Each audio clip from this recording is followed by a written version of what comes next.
welcome. My name is Kekoa MacAuley, right? And this is ultimately how I would make $100 an hour in 2024 if I was a complete beginner with no college degree or really any tangible skills. Now, if you do have a college degree or you have tangible skills, this will also work. And this is also, how you could potentially start making upwards of 100 or even more, right? Every single hour, right?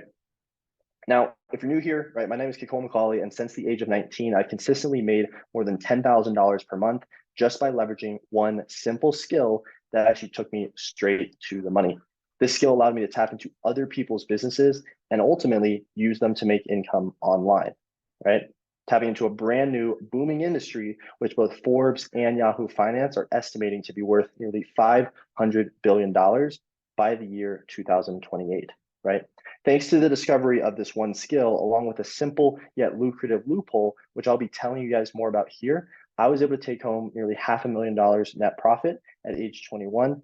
And now by age 23, have collected more than $3 million within our own business, right? Serving 600 plus students inside of our community with a team of 35 plus incredible people.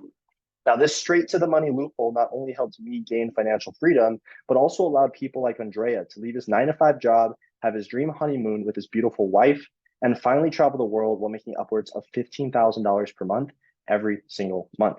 Or people like Colin, who at age 19 made $200 in line while at Chipotle and is now traveling the world and sending our team messages just like this. Or even people like Jason, right, who made more than his entire salary at Amazon in less than 1 week.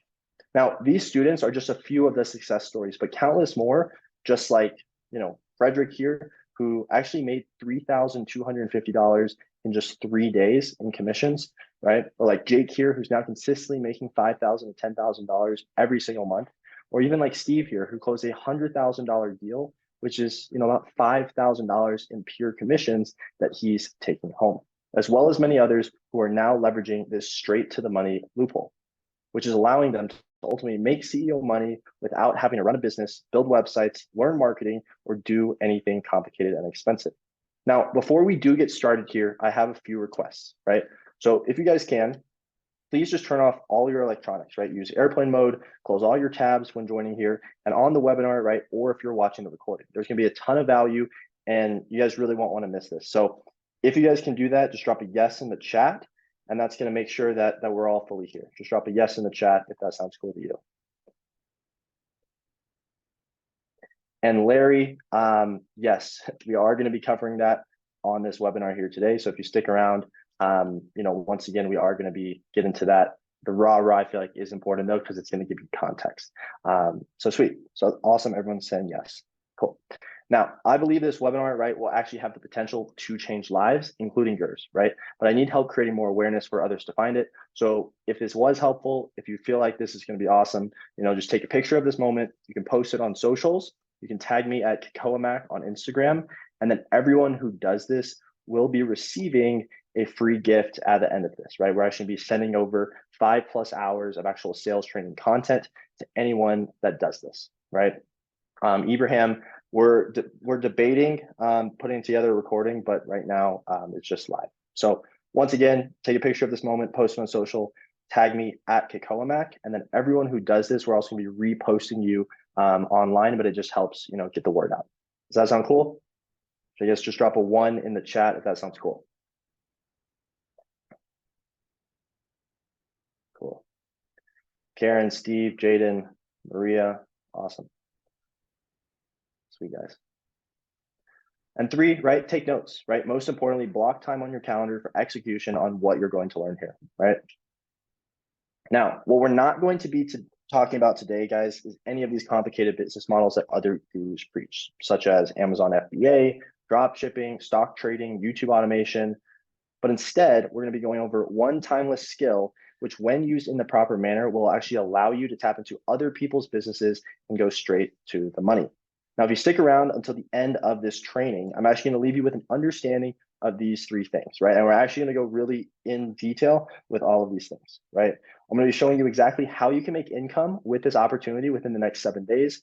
I'm going to be showing you how to position yourself as an expert within this little known recession-proof industry. And I'm also going to be showing you how to make your first $5,000 per month with this opportunity and scale it to $20,000 a month and beyond.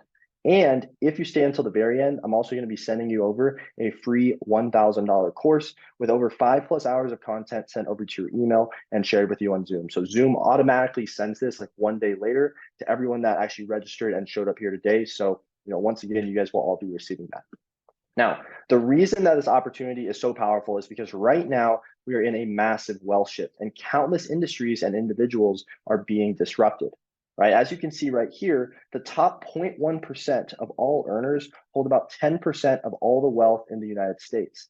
The top 1% owns about 33% of all the wealth. And you see that the top 10% of earners, right? Top 10% in all of America, owns about 70% of all this money, right? That's crazy. That's over $100 trillion that the top 10% owns, right? And then we have, of course, the 50 to 90%. So, everyone in the top 50% owns about, close to $150 trillion, right, in all the wealth. And then we have the bottom 50%, which owns, maybe $1 to $2 trillion of this entire thing, right? Which is pretty scary. And it's no wonder that right now, the majority of Americans, even those with jobs or businesses, are still living paycheck to paycheck with little to no money in savings. And honestly, be honest with yourself. What would you do if you lost your job or your main source of income right now?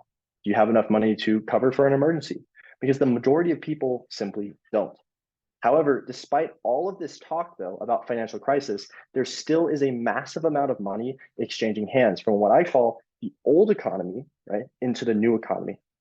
See, the old economy was based around trading your time for money. And I'm curious, guys, let me know in the chat, right? Do you feel like right now you're trading your time for money? Is the job you're in something that you actually trade your time for money? And let me know what you guys are doing for work. I'm curious what everyone's doing right now, right? Are you still operating in the old economy? Just let me know in the chat there, right? What is your job? What are you doing? Karen feels everything's made redundant at the end of the year, right? Sergio feels, all his life he's been in survival. Karen's been 20 years in IT, right? Sergio just lost everything, right? And artificial intelligence, right? Artificial intelligence is replacing a ton of different jobs, right?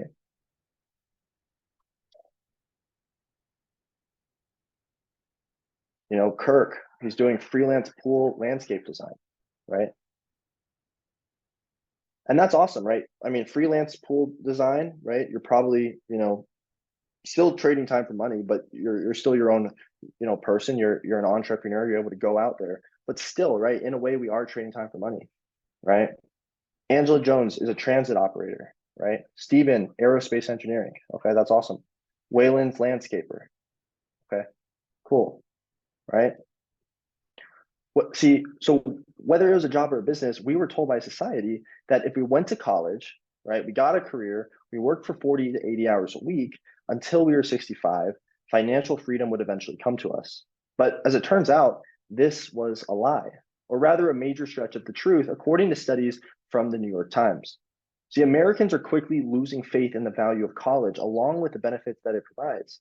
With American student loan debt now totaling over $1.7 trillion, with the average student loan balance being more than $37,000, more and more Americans are realizing that the system we were born into is no longer providing the economic prosperity that we were once promised. And to add the icing on our metaphorical cake, 56% of Americans say they're not on track to comfortably retire. And ultimately, right, it's crazy. While a 9-to-5 job or even running a small business may provide enough money to scrape by and pay the bills, it's never going to be enough to provide real financial freedom long term, where you can spend more time with your family and loved ones, travel the world, and do things and hobbies that you really care for. As famous American entrepreneur and author Jim Rohn once famously said, you don't get paid for the hour, but you get paid for the value that you bring to that hour. So if your goal is to provide for yourself, your family, and your loved ones without constantly stressing about bills, being able to take vacations more than just once or twice a year, right? Or being able to go to a nice dinner without looking at the price on the menu, then you cannot rely on getting paid for your time, and you must find a way to get paid for the value of your hour. And this is why a select group of people have decided to make such a shift in recent years into what experts are calling the new value-based economy. The new value-based economy is allowing normal everyday people to gain back their control and their freedom by deassociating the income and the money that they make from the time that they actually put in. See, in the value-based economy, people are no longer being paid for the hours that they work, but rather the value and the outputs that they provide. And this is allowing people to work less hours, get paid more, and protect themselves from innovations like artificial intelligence, robots, and other technological advancements. From ultimately, right, putting them out of a job completely. Because in the new value-based economy, if you have the proper skill sets, you will never be able to be replaced, meaning that you will always have a way to produce income for yourself and your family, right? Forbes and Yahoo Finance expect nearly $500 billion by the year 2028 to be flooding into this new economy, meaning that the opportunity here will only be getting bigger and bigger. Experts agree that moving into 2024 and beyond, if you don't find a way to get paid for your value instead of your time, you are likely going to be left behind in this new economy. Now, let me explain how I stumbled upon this value-based economy back as a broke college student during the summer of sophomore year, because the training content I'm about to go through with you won't make sense without the context. See, I'd just gone through a breakup with my girlfriend at the time and was down in the dumps. I felt lonely, kind of depressed, and honestly just wasn't in a great place, both personally and financially. Since 2014, up until that time, I'd fallen in love with fitness and working out, right? After the breakup, I started going to the gym quite frequently and began getting really in touch with my diets and workout plans. Right here was me, at the workout machine, right? And I'd been getting solid results back in the gym for a while. And, I had some crazy transformations from going from super skinny to jacked and shredded, right? It looks like I was kind of on steroids there. Never did steroids, but that was that photo, right? And along the way, many of my friends and family began asking for workout tips and training routines. So I ultimately decided to help them out. I put together workout routines, PDF guides, and a few plans for some people to actually start implementing. A few of my friends actually took it to heart and began to get results. More people started asking me for my routines and how they could get results too, right? And here was pretty much like a workout plan. I had a slogan, "Let's get Mac." It was like really cheesy, but I actually put together a workout plan for people to actually go through and use to implement, right? Now, at that time, I was pretty overwhelmed, right? Between balancing schoolwork to prep for the year, along with helping, people for free with fitness, as well as all of my other priorities, right? And I realized that I needed to start charging for my work. Otherwise, I would burn out if I helped everyone and anyone one-on-one. So I started charging $27 one time for workout plans and meal prep guides. The first few people who reached out to me paid the fees, they started implementing, and just like my other friends, they started seeing results too. Now, this was the first time ever charging for literally anything, right? I'd sold lemonade at a stand before when I was around 6 or 7 years old, right?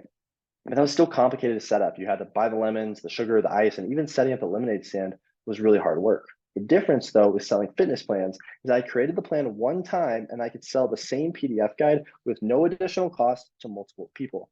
That first day, I sold 8 PDF guides in the first 3 hours that I launched on Instagram, which brought me in just over $200, right? And that was literally like the guide I put together. It was so simple. I put it in Canva, you know, and once again, right, the slogan was "Let's get Macked," right?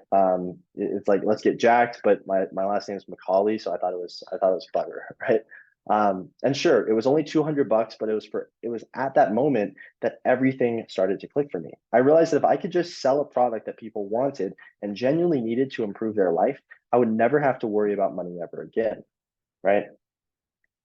So I went on selling fitness programs for the rest of the summer and did well. I sold another $700 or so worth of PDF guides in the next 30 days from there, working only 30 to 60 minutes a day to actually sell those guides. And during that summer, while I only made $900, I realized that if I could just figure out how to change my selling system by two things, I could build real income and cash flow to get myself the financial freedom that I really wanted, right? And I had this big sign up. It was like, financial freedom. Like this is where I wanted to head, right? And here's what those two factors were. I needed to first figure out how to sell a high ticket product.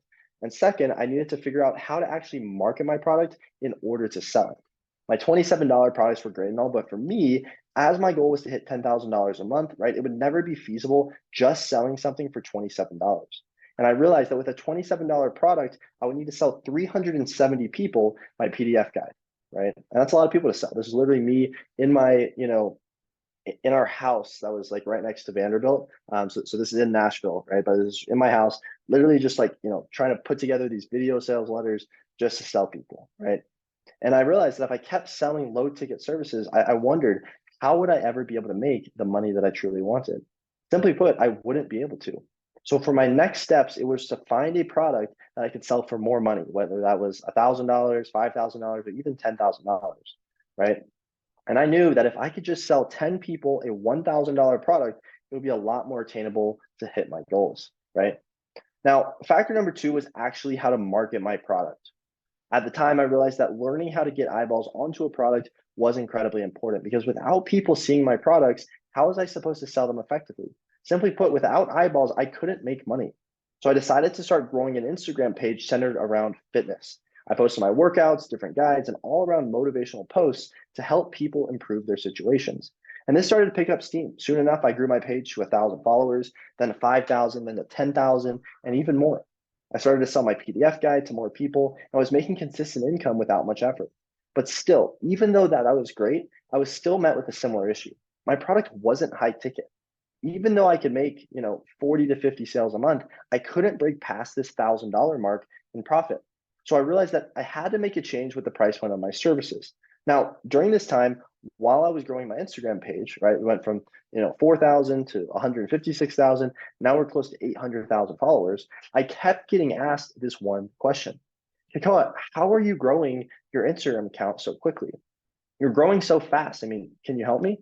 Now, with all these people, that I formed connections with on Instagram, I realized that they also had one problem.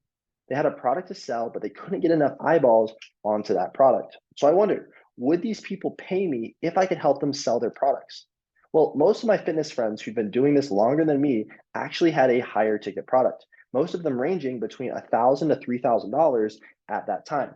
So if I could help them sell even four $3,000 products online, they'd be making $12,000 for that. And that'd be huge, right? So in my head, I was thinking, even if I can help them sell $1,000 or $2,000 of their products, they'd probably be willing to pay me, 15 to 20% of that money. So I went to work and I began pitching my newfound social media services for $127 a month, right? And within a day of launching that program, I landed 3 clients, which was almost $400 this time, just from 3 people. Now I'm curious, would you guys be interested? Would you guys be excited to sell $400 worth of goods and services and take home $400 in one day? Drop a yes in the chat if you guys would be hyped about that, right? Because ultimately, that's exactly what we're going to be going over here today, right? So drop a yes in the chat if you guys would be excited for even just an extra $400 a day. Would that be pretty cool? Okay, awesome.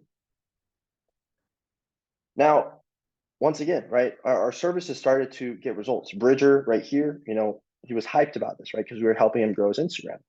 And, with my old offer, I needed to sell 15 units to make even close to the same amount, which is huge progress, right? I mean, who would think it would be easier to sell 3 people or to sell 15, right? It's probably going to be easier just to sell 3 people, right? And then I thought, what if I charge more? I mean, people were getting results with their businesses. They were making money. I bet people would pay me more money. So I charged $297 and I got a few more takers. Things started taking off, right? I had another testimonial from this guy, Patrick here. He's based out in Austin, Texas, right? And then one day, one of my friends who I'd met through fitness and actually who became a client early on hit me up. He said, "Hey, Kekoa, your services are killer, man. I bet one of my mentors would be interested in trying this out. Will you chat with him? He'll be your biggest client to date," right? And Bridger, my friend, told me his mentor's name, Greg. The moment he said his mentor's name, I started freaking out. I'd seen this guy's ads. I'd seen his face on YouTube videos. There's no way that I could close this guy.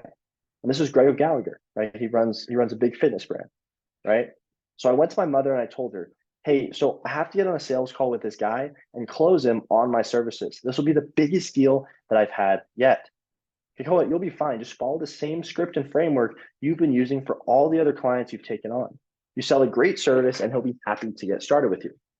So with that in mind, I hopped on the phone with Greg, freaking out quietly in my mind. You sell a great service and he'll be happy to get started with you. And that was my mom, right? That was my mom just cheering me on. So I asked him about his goals with the growth service, the current pain points he was struggling with, and then I walked him through how the services worked. 15 minutes later, I had $997 sent over to my PayPal account. $997, I screamed, "Mom, I just closed a $1,000 deal. This is crazy," right? From a 15-minute phone call, I made almost $1,000. Now, I know you guys were hyped about making $400 in a day, right? How many of you guys would be hyped from making $1,000 from just one 15-minute phone call? Drop a yes in the chat if you guys would be hyped about that, right? Karen's hyped, Yusuf's hyped, Austin's hyped. Cool. Shane's hyped. And it was that day that I realized my life would never be the same. If I just made 10 sales every 30 days or one sale every 3 days, I'd be making $10,000 every single month. Within the next 30 days, I made $5,000 from my social media services. Within the next 60 days, I hit $7,000. And within the next 90 days, I hit $10,000 per month. 18 months later, I had my first $15,000 day. And of course, this is a little bit different, right? I actually was running my own business, doing all these things. But throughout all of these, processes, throughout all these failures, throughout all these tribulations, I realized that if I could just sell a high ticket product, I could make real money, right? And it was all because of this one skill set of sales that I was able to consistently take home more than $10,000 per month. And I don't know about you or the situation you may be in, right? But in your 20s, $10,000 per month pretty much allows you to do anything that you want. And what I want you guys to do now is in the chat, if you had an extra $10,000 per month, what would you do, right? Would you travel? Would you spend more time with family? What would you do? Just drop it in the chat, right? Let me know. Because in your 20s, $10,000 per month pretty much allows you to do whatever you want, right? But in your 30s, 40s, I feel like $10,000 would be pretty helpful, right? Someone would reinvest. Angela would reinvest, buy a car. I don't have to go back, pay my university, travel with my kid, right? Start a business, travel. So a lot of people would travel, right? And that's exactly what I started to do. I started to travel the world to places like Dubai, right? There's me with the camels, Tulum, Greece, right? Here's with a bunch of other entrepreneurs out in San Diego. This is a beautiful dinner. This was in Cabo, this was in Tulum, right? Me and my girlfriend, literally our second date was in Aruba, right? Here's another friend when we were out in Greece, right? We're just traveling the world, making more money than I'd ever seen before in my entire life. Staying at 5-star hotels, having new experiences, doing things that I'd only ever dreamed of. Working remotely on my own hours while still being a student at university, right? So this was all still while I was in college. I'm not sure if you guys remember that, but remember we were in college, then started traveling, right? This is kind of during COVID, but this was all while I was still in university. And I realized that if I, as a college student, could get results, why couldn't others just like me also gain the fruits that this new value-based economy was giving as well? See, the reason that this industry is exploding in growth right now is largely because of what happened in 2020 during the pandemic. COVID changed the way that every single business institution operated, either for better or for worse. The biggest change, though, was the way that we learn.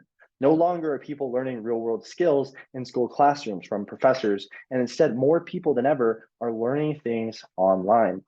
We're learning valuable things like how to work out, how to learn a new language, how to start businesses, how to invest our money, how to get promotions at jobs, right? And this is all through the internet, all on the internet on platforms like Instagram. See, being stuck at home during COVID meant more people than ever were on their phones and laptops, watching educational how-to videos through platforms like YouTube and Instagram. And according to many experts, it's why activity on Instagram had a 96% increase after March 1st, 2020, due to more people staying at home and using social media for entertainment, and more specifically, in this case, right, for our benefit, education. See, with the rise of activity and learning on the Instagram platform, this is the main reason why this online education industry is now expected to hit $500 billion in the next few years by experts all over the world. And it's also why already wealthy and successful people are moving into this industry so quickly to grow their wealth even further. Serena Williams, Samuel L. Jackson, Gordon Ramsay, right? All of these people who are collectively worth hundreds of millions of dollars, who all could be retired or doing pretty much anything with their time, have all decided that this is the industry that they want to be in for the next coming years. And by monetizing their expertise, Serena Williams teaching tennis, Samuel L. Jackson teaching acting, and Gordon Ramsay teaching cooking, they've all realized that they can multiply their wealth even further through the online education industry. Now, I want to clarify, right? And maybe you guys are famous, or maybe you guys have a ton of followers here, but You do not need to already be wealthy and famous to tap into this massive opportunity. In fact, normal everyday people with no prior experience or skill sets are tapping into this new online education industry as well, just by leveraging the audiences of these already wealthy and famous people. See, actually building an online presence, right? Creating an online course, trying to build websites, learn marketing, and all of these other complicated strategies is overwhelming, right? It's overwhelming for most people, especially those who are just beginners, just finding out about this industry, right? I mean, actually having success running a business online and teaching people requires numerous different skills, just like product development, marketing, sales, customer service, website building. But what if there was a way that you could tap into this booming $500 billion opportunity without needing to do any of these complicated things? Would you guys be excited for that? Drop a yes in the chat if you guys would be excited about tapping into this $500 billion opportunity without needing to do any of this complicated shit, right? Drop a yes in the chat. Pardon my drinking here, but cool. I got Angela's, Jaden's ready, Villamia, Kevin's ready, Kevin Frazier. Cool. See, in this new value-based economy, there are tons of coaches and business owners stumbling into this space than ever before, right? Which means that there's more growing businesses every single day that need your help, right? We got tons of people right here, Greg, Roz, Tanner, right? And these business owners might be able to create products, market them, and even sell these products a few times on the internet, right? But at the end of the day, their time is limited. I mean, with millions of followers, would it really be feasible for these guys, Rosvin, Greg, Tanner, all of these guys to message literally every single person, right? There's no way that all these businesses would be able to continuously sell their $1,000, $5,000, even $10,000 products on a consistent basis without help, which is ultimately where students like Andrea, Colin, Maze, Chris, Frederick, Shad, Kyle, Steve, and maybe even you now are able to capitalize.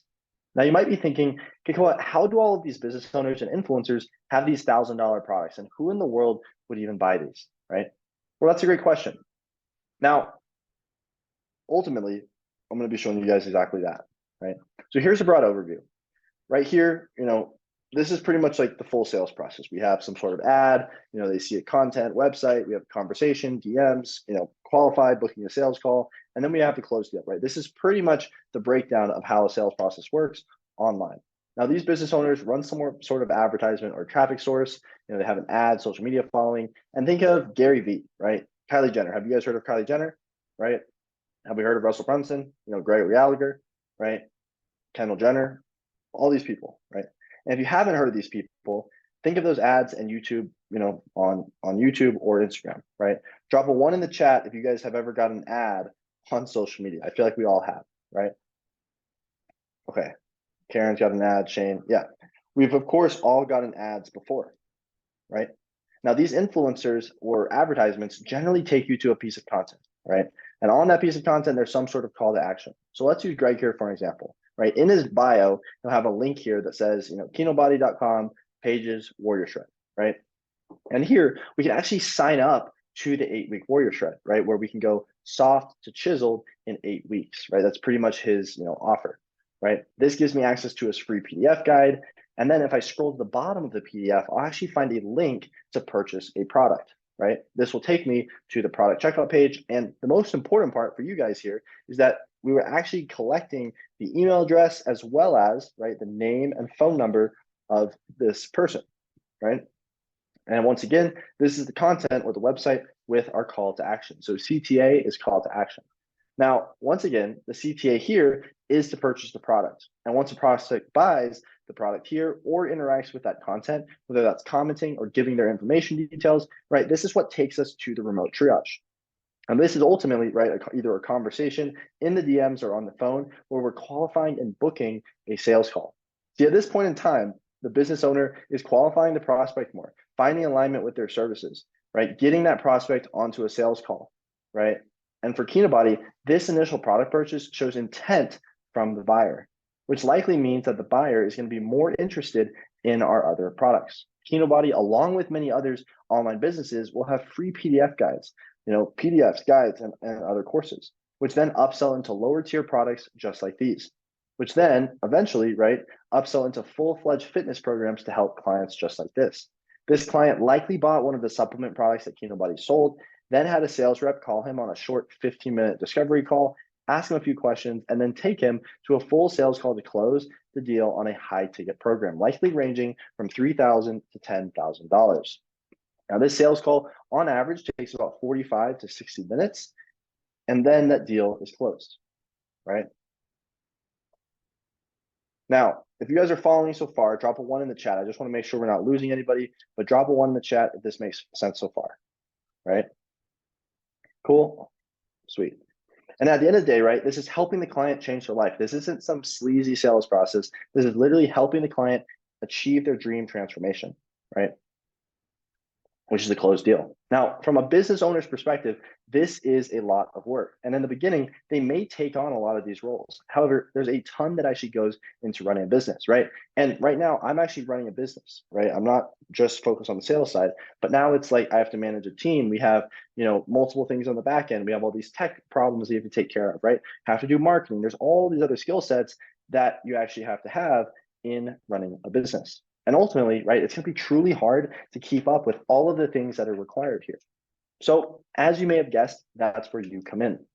See, in this online education industry, there's two main roles where normal everyday people are actually cashing in, right? This role right here is called a high ticket closer. Generally, you're going to be making, between 10 to 15% commission for conducting that 45-minute call, right? So for a $10,000 deal, right, a high ticket closer may be bringing home anywhere between $1,000 to $1,500 per deal. And if you guys remember, right, I sold that $1,000 product at the time. That was my business, right?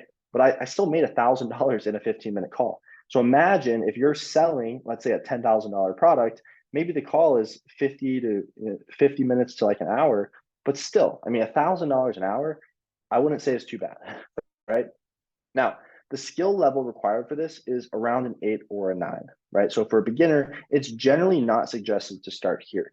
However, right, on the other hand, we have something called the remote triage, right, where you're able to make, 5 to 10% commission on every deal here. And this is, perfect for beginners. Within this remote triage role, which you might have also heard this called, appointment setting, this can be further broken down into two positions, which we're actually going to be going over exactly how to do both of these here today on the webinar, right? So make sure you stick around because I'm literally going to be walking you through the exact DM appointment setting scripts as well as the phone setting scripts. So you guys can leave this webinar, with literally all of the actionable, steps to crush it in this space, right? And I'll ultimately break these roles down a bit more later, but hopefully you can see that there's a ton of money to be made in this industry, right? Right. So drop a yes in the chat if you guys can see that there is a ton of ways that you can actually make money in this space. Because I just want to make sure everyone actually believes that it is possible to make money, right? There's no confusion. Cool. Okay, seems like people agree that they can make money. Awesome. Now, hopefully by now, you guys can see that without people actually helping these businesses sell their digital products online, there's no way that these businesses could actually operate, right? Because without cash coming in on a daily, weekly, or even monthly basis, there would literally be no business, right? And do you guys remember, back in my college dorm room when I brought in over $15,000 in a single day as honestly a clueless college student, right? Well, I realized that the one skill that can allow anyone to get paid for their value and not their time is sales, right? The reason why business owners here that we've helped on this journey, right? Like Andy here, who made $182,000 in his business in just 1 month. You can see his Stripe screenshots there. I think they're doing, close to $1 million a month now, right? Or Sean here, who made $90,000 in his business in just 1 day, right? Literally got sent a wire. Or Aaron here, who made $30,000 deal here with 7,500 cash collected. Or even why students like Jason, right, have been able to make more than a month's salary at Amazon in just 1 week once he really mastered the skill of sales. Or like Frederick here, who made $3,000 in just 3 days. It's because they decided to hunker down and master the skill set of sales. See, the beauty of this new value-based economy is that you no longer need to go into an office, sit in traffic for 1 to 2 hours each day, right? You no longer have to report to a boss that you hate. And if you can just figure out a way to master this one skill of sales, you no longer need to worry about your bills or missing a payment on your mortgage ever again. See, if you can provide real value to businesses online and help them sell their 5,000 to 10,000 digital, courses and their educational products, you can be making 5, 10, even 20% commissions on these deals. And once you make the sale, your job is done. So, question for you guys, who feels like they could do that, right? Who feels that, they'd love to, work from home, they'd love to take calls, they'd love to maybe send some messages, right? And you only have to do that, right? You can just go straight to the money. You don't have to run a business. You don't have to do any of that, right? Drop a yes in the chat if you guys believe that you could do that, right? Elena's in, Kevin's in, Gabriella's in, Jaden's in. Cool. So I hope it doesn't seem too difficult, right? And there's no need to worry about fulfillment, marketing, building out websites, or doing any of those complicated things. You can just focus on one skill set, and let's say you're making 10% commission on each deal you're helping close. That's $500 per deal, or even more, that you could bring home every single day. Now you're probably wondering, what are some real action steps that you can go use after this video, and actually start earning like our students, right? Would you guys be interested in seeing that? Just drop a 1 in the chat if you guys actually want some real action steps that you can take after this webinar. Just drop a 1 in the chat. Steven's in. Cool. Right. Well, if you remember at the beginning of this training, I told you that there are going to be 3 things to really take away from this chat today, right? We're going to be showing you how to make income with this opportunity within the next 7 days, how to position yourself as an expert within this little known recession-proof industry, and how to make your first $5,000 a month with this opportunity and ultimately scale it to $20,000 a month and beyond. So let's jump in, right? How can you actually make income with this opportunity within the next 7 days? And to do this, you must learn the 3 phases of sales. And this will include 3 aspects here: DM setting, triage setting, and closing, right? And to teach you this, I'm going to be walking you through the first 2 of these 3 steps now, right? Now, once again, make sure you pull out a piece of paper, right? Once again, too, if you guys want an additional free gift, make sure to tag me on Instagram at Kekoa and really just prepare. You probably need to set aside about an hour right now. Hopefully you guys know about this opportunity, how this all works. But I'm actually gonna be jumping into real tangible training here. So this is gonna require a little bit more focus. So are we all in? Just drop a yes in the chat if you guys are in for that. And we can go with that. Are we all excited to see that? Okay, sweet. Kevin's in. We got everyone in. Okay, cool, guys.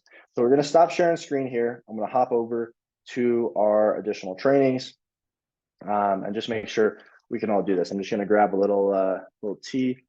We have some burgers delivered, but I think we're going to have to jump right into the sauce for you guys. So once again, is everyone ready? We're about to hop in. This is the actual training. Everyone's ready. Once again, Hussein's ready. Dom's ready. Cool. You ready? Ibrahim's ready.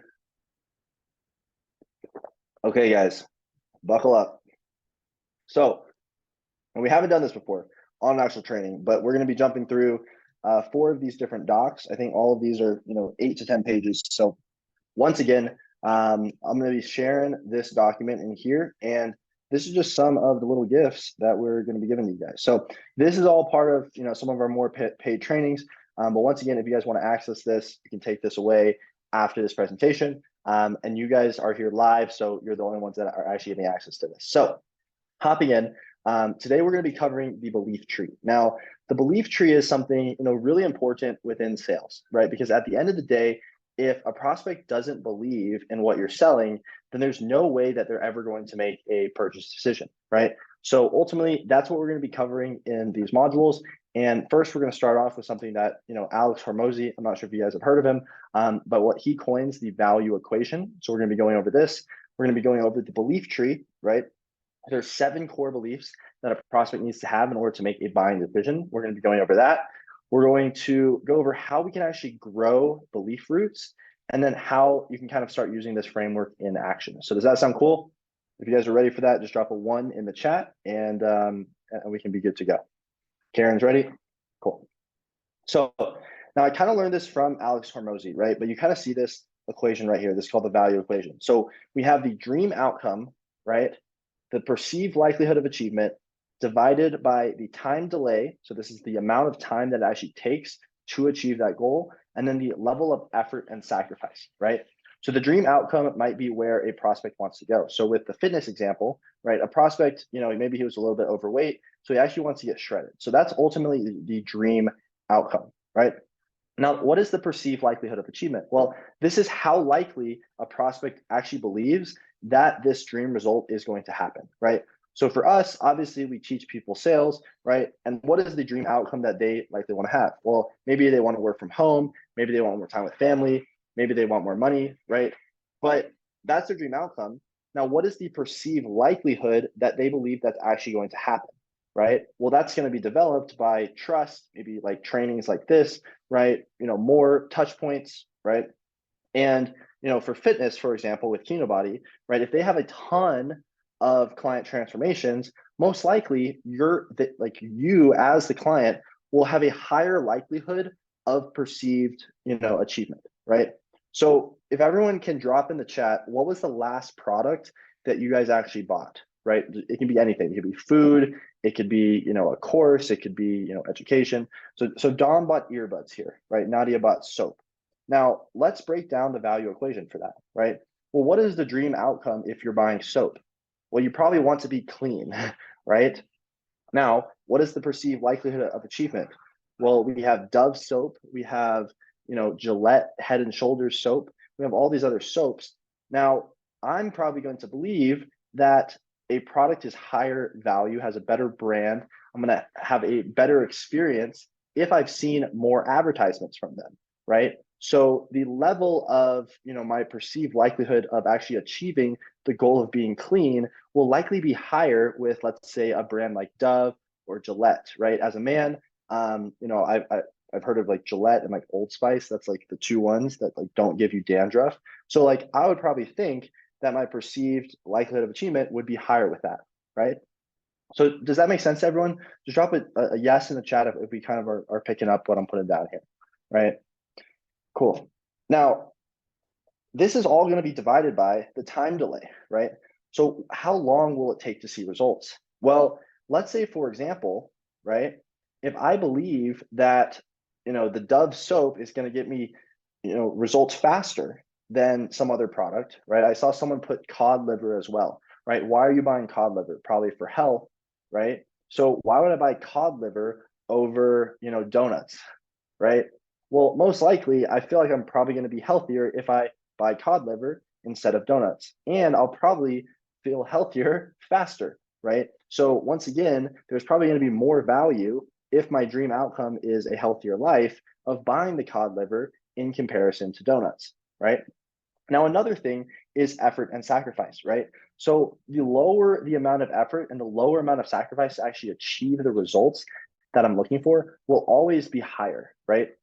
So let's take two products and compare them, right? One is a gym membership. Let's say Planet Fitness, right? I used to go to Planet Fitness, which is crazy because they literally give away like fucking pizza at like they have pizza days and they give away free Tootsie Rolls in the gym. I'm not a fan of Planet Fitness. I'm not shitty on it, but let's use Planet Fitness for example, right?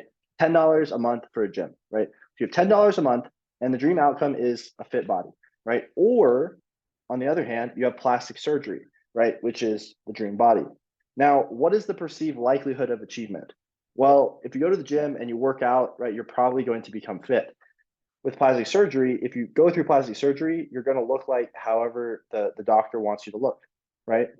So it's a very high likelihood of achievement for plastic surgery. But with the gym, it's like you have to wake up early, you have to work out for like 6 months, maybe 12 months, you have to eat healthy, right? So once again, there's a lower likelihood of achievement if I would go to the gym compared to plastic surgery, right?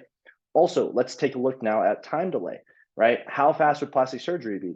Well, compared to the gym, I'd have to go work out for 12 months, or I could just go in for, maybe a 4-hour session and then boom, all my fat just goes away, right? And what's the level of effort and sacrifice? Well, it's incredibly low because you just kind of have to sit there, right? Plastic surgery takes care of all the problems. Going to the gym takes effort and sacrifice. So why is plastic surgery so much more expensive than the $10 gym membership? Well, right, there's pretty much, it's instant, no effort sacrifice, right? And perceived likelihood of achievement is extremely high. So if you compare all of those things, high likelihood of achievement with low time, low sacrifice, right? That's why plastic surgery can be so expensive. Does that make sense to everyone? Is everyone kind of following that? Drop a yes in the chat or a one if that makes sense. I just want to make sure everyone's following along, right? Are we all lost? Like, is this helpful? I want to make sure this is actually helpful too. This is the first time we've actually kind of ran a presentation like this. So this is helpful. Cool. Sweet. Now, what are example dream outcomes? Well, some example dream outcomes might be, being good, right? So this might be an education product, teaching people how to get better at languages, right? Being wanted or being loved, right? That might be another dream outcome. Now, this may be like a dating course, teaching men how to date women or vice versa, right? And the clear desire here would be to actually find a partner, Next would be being valuable, being admired, right? Generally having status means having more money, being viewed as by others in a positive light, right? So a good offer here or a good product might be, like let's say a stock trading program, right? Which has the end outcome of making more money and being able to travel the world, right? So once again, you guys have this doc, so I'll let you kind of go through that. But once again, that would be examples of dream outcome, right? Perceived likelihood of achievement, right? Next is how likely someone perceives anything can actually happen. And once again, with our plastic surgery example, this is kind of what we went over, right? Once again, too, we have our time delay, right? How fast can this actually happen? And then we have the level of effort and sacrifice, right? So once again, hopefully you guys can start to see, okay, if there's more value in this, plastic surgery, why is it so expensive? Well, it's because it matches everything in the value equation a lot faster than something like a gym membership, right? Now, what are the 7 core beliefs that any prospect needs to buy? Are you guys excited to see this? Drop a yes in the chat if we're excited to see this, right? Because now we're going to be delving into more about what a prospect actually needs in order to make a decision, right?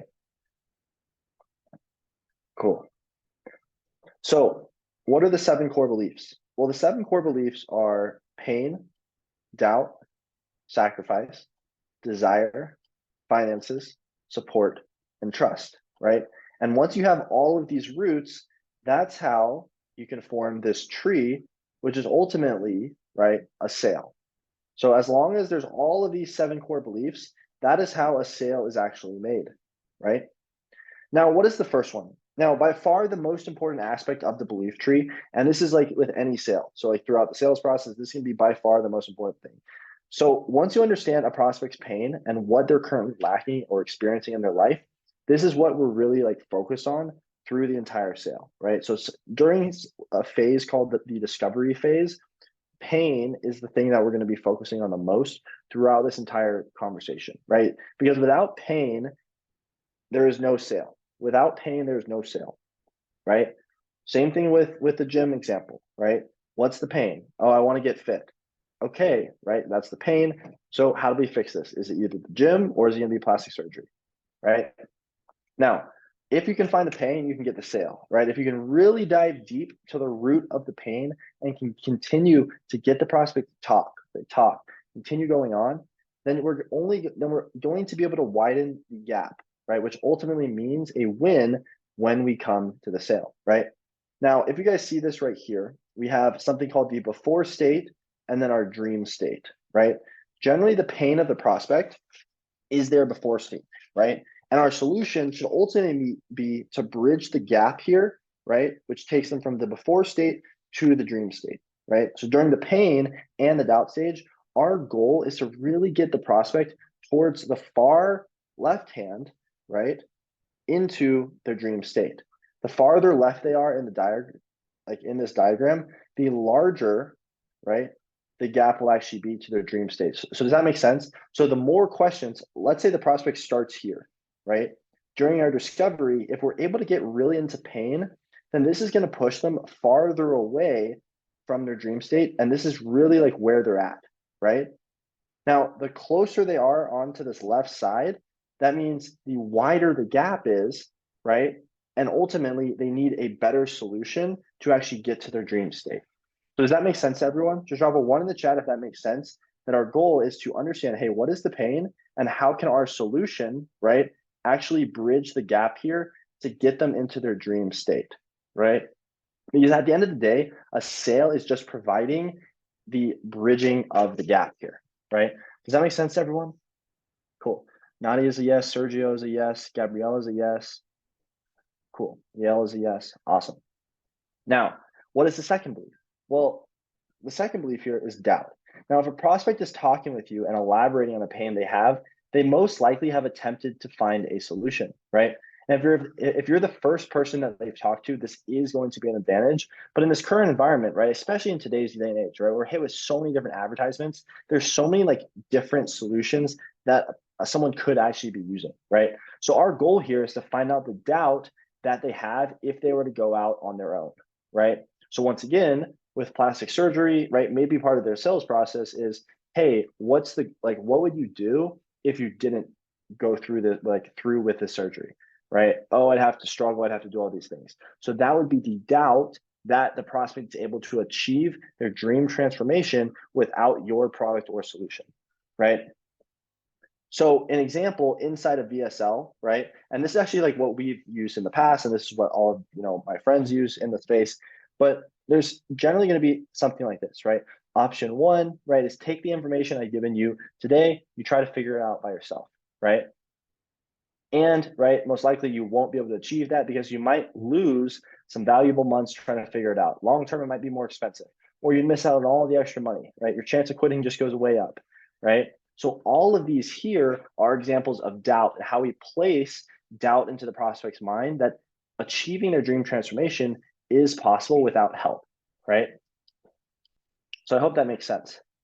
Now, once again, right, option one clearly has the goal to put doubt into a mind as the viewer, and then we compare it to option two, where the solution is displayed, right? When talking with a prospect, it's really important to dive into the doubt and we're almost pushing the knife into the pain, right?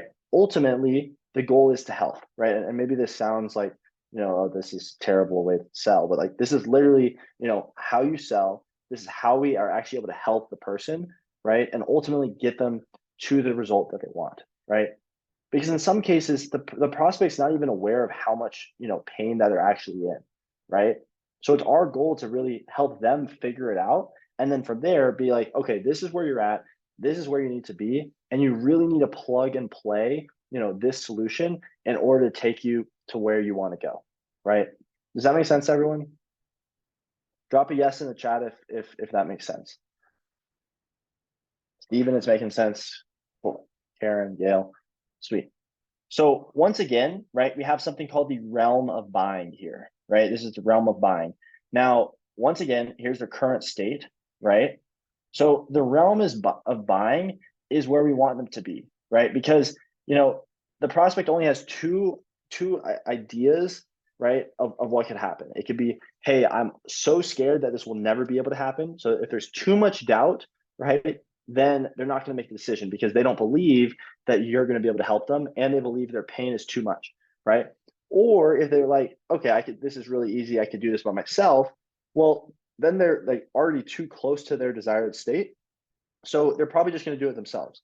So where you want to find, and this is what, we show, and this is what we're showing right here, right? But the goal is to get them into the realm of buying where there's not too much that they want to do it themselves, but there's also, enough doubt that it's possible without this solution, right?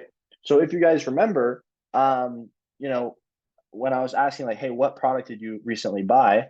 I'll just kind of scroll up and see what products we recently bought. And we can actually plug and play this with the solution, right? So what were some examples of the products, right? I think one of them was cod liver. I'll use cod liver. But once again, cod liver, why did we buy this? Why did cod liver fall into the realm of buying? Well, it was because our desired state was, healthier life, right? Current state, maybe unhealthy or just not as healthy as we want to be. Okay, so do I doubt that it's possible to get healthy without this product, right? Probably there's other ways that I can get healthy without cod liver, right? But, without cod liver, I also wouldn't be able to get to the state as fast, right? So you can see there's not enough doubt that, cod liver will actually fix the results, but it's like, hey, with cod liver here, we'll be able to actually take you into the desired state, right? And Kirk says 5 grams of EPA. That's funny, right? So, but ultimately, right, the 5 grams, right? Maybe it was like, hey, levels of how much we're buying, right? But with 5 grams of, EPA, I guess, inside the cod liver, that's ultimately going to take you to the desired state of, being healthier, right? Now, it's really important to keep the prospect in the realm of buying by showing them that your solution is really the key to getting out of their pain, right? So for us, a lot of the people we work with, they want to maybe leave a 9-to-5 job. They maybe want to do something remote, right? And with that, we're showing them, hey, if you're getting into remote sales, if you're doing all this stuff, you're going to be able to do everything that you've have in your desired state, but also you're able to get out of your pain here, so you don't have to deal with all these problems, right? So does that make sense, everyone, on the doubt side of things? Once again, I told you guys that this would be long, so hopefully you guys are finding this valuable. But is this solid? Cool. Steven's a yes. Jaden's a yes. Dale's a yes. Awesome. Nadia's a yes. Cool. So sacrifice, right? What is the next thing here that a prospect actually goes through when making a purchase decision? Well, this is going to be the sacrifice that they must make. So with every purchase decision, there's always a sacrifice. Like with the product, hey, how much time is required? Okay, how much money is required? Okay, how much effort is required? And the more sacrifice that is required, the more conviction that the prospect will need in order to make a purchase decision, right? So therefore, it's our job to show the sacrifice that they will make from buying will be less than a sacrifice that they would have if they do not buy, right? So once again, kind of like the buying pocket, we have the sacrifice made here, right? So once again, we will make a purchase decision if the time spent or money spent required doing it themselves is greater than if they were to purchase. So if they make the purchase, is this going to be, less money and less time spent than if I were to do it myself, right?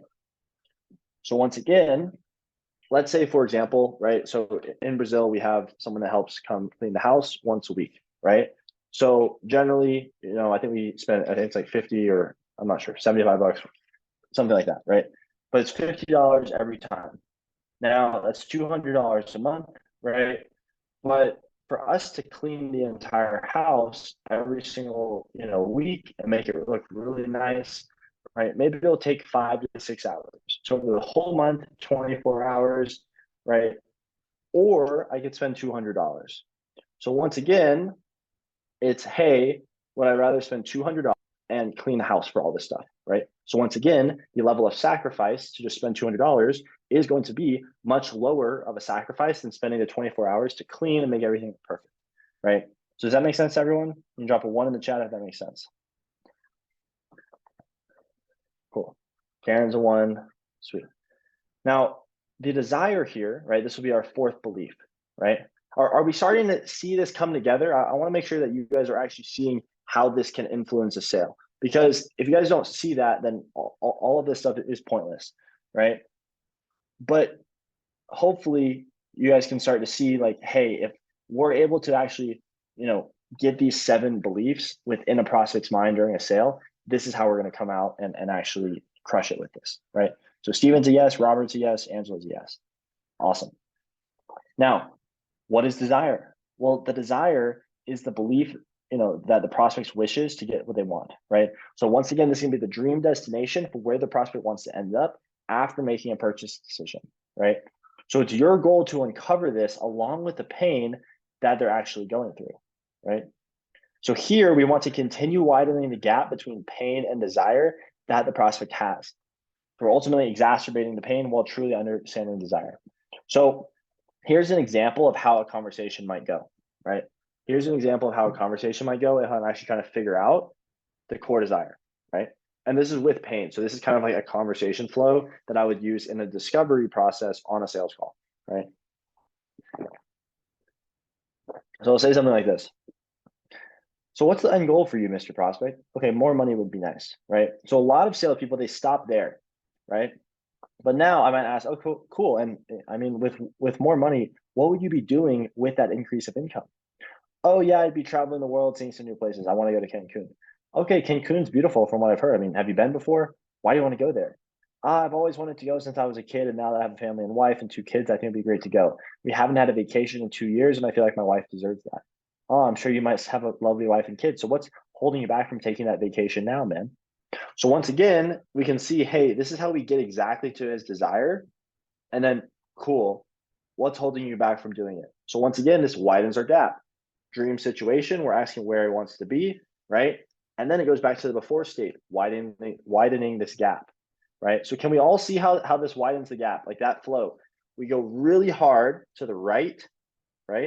And then I ask another question that takes all the way back, right? And then that's the gap that we have to bridge. And what bridges it? The product or service that we sell. So drop a one in the chat if you guys are understanding bridging the gap and how the pain and desire are all coming together. Does that make sense to everyone? Karen, it makes sense. Nadia makes sense. Jaden, Druvy, Angela, sweet. Okay, cool guys. Robert's in. Awesome. So once again, that's five, or I think it's 4 out of the 7. Now, once again, finances. I mean, another important aspect of the purchase decision is the actual finances that a prospect has. So generally, we're going to be asked some questions, right, about how much their business brings in, if they're B2C, what they do to work, if they're selling B2C, right? And this is business to business or business to consumer. For like business to consumer, that would be something, health or wealth, like relationships, like a dating offer, for example, would be like B2C, right? Now, once again, it's really important. Like, hey, does a prospect have literally $0 to their name? Can they even invest in this, right? Or is their financial situation a smokescreen objection, right? So something really important, kind of during the sales process, is you have to figure out, hey, are they saying that they don't have the money because they just don't see value in this, or is it they literally don't have money? They're on food stamps, right? So we can kind of see the difference based off, how a prospect is carrying themselves. And by using the proper objection handling frameworks, that's how we can also kind of figure out, hey, are finances truly the issue, or what does it kind of look like, right?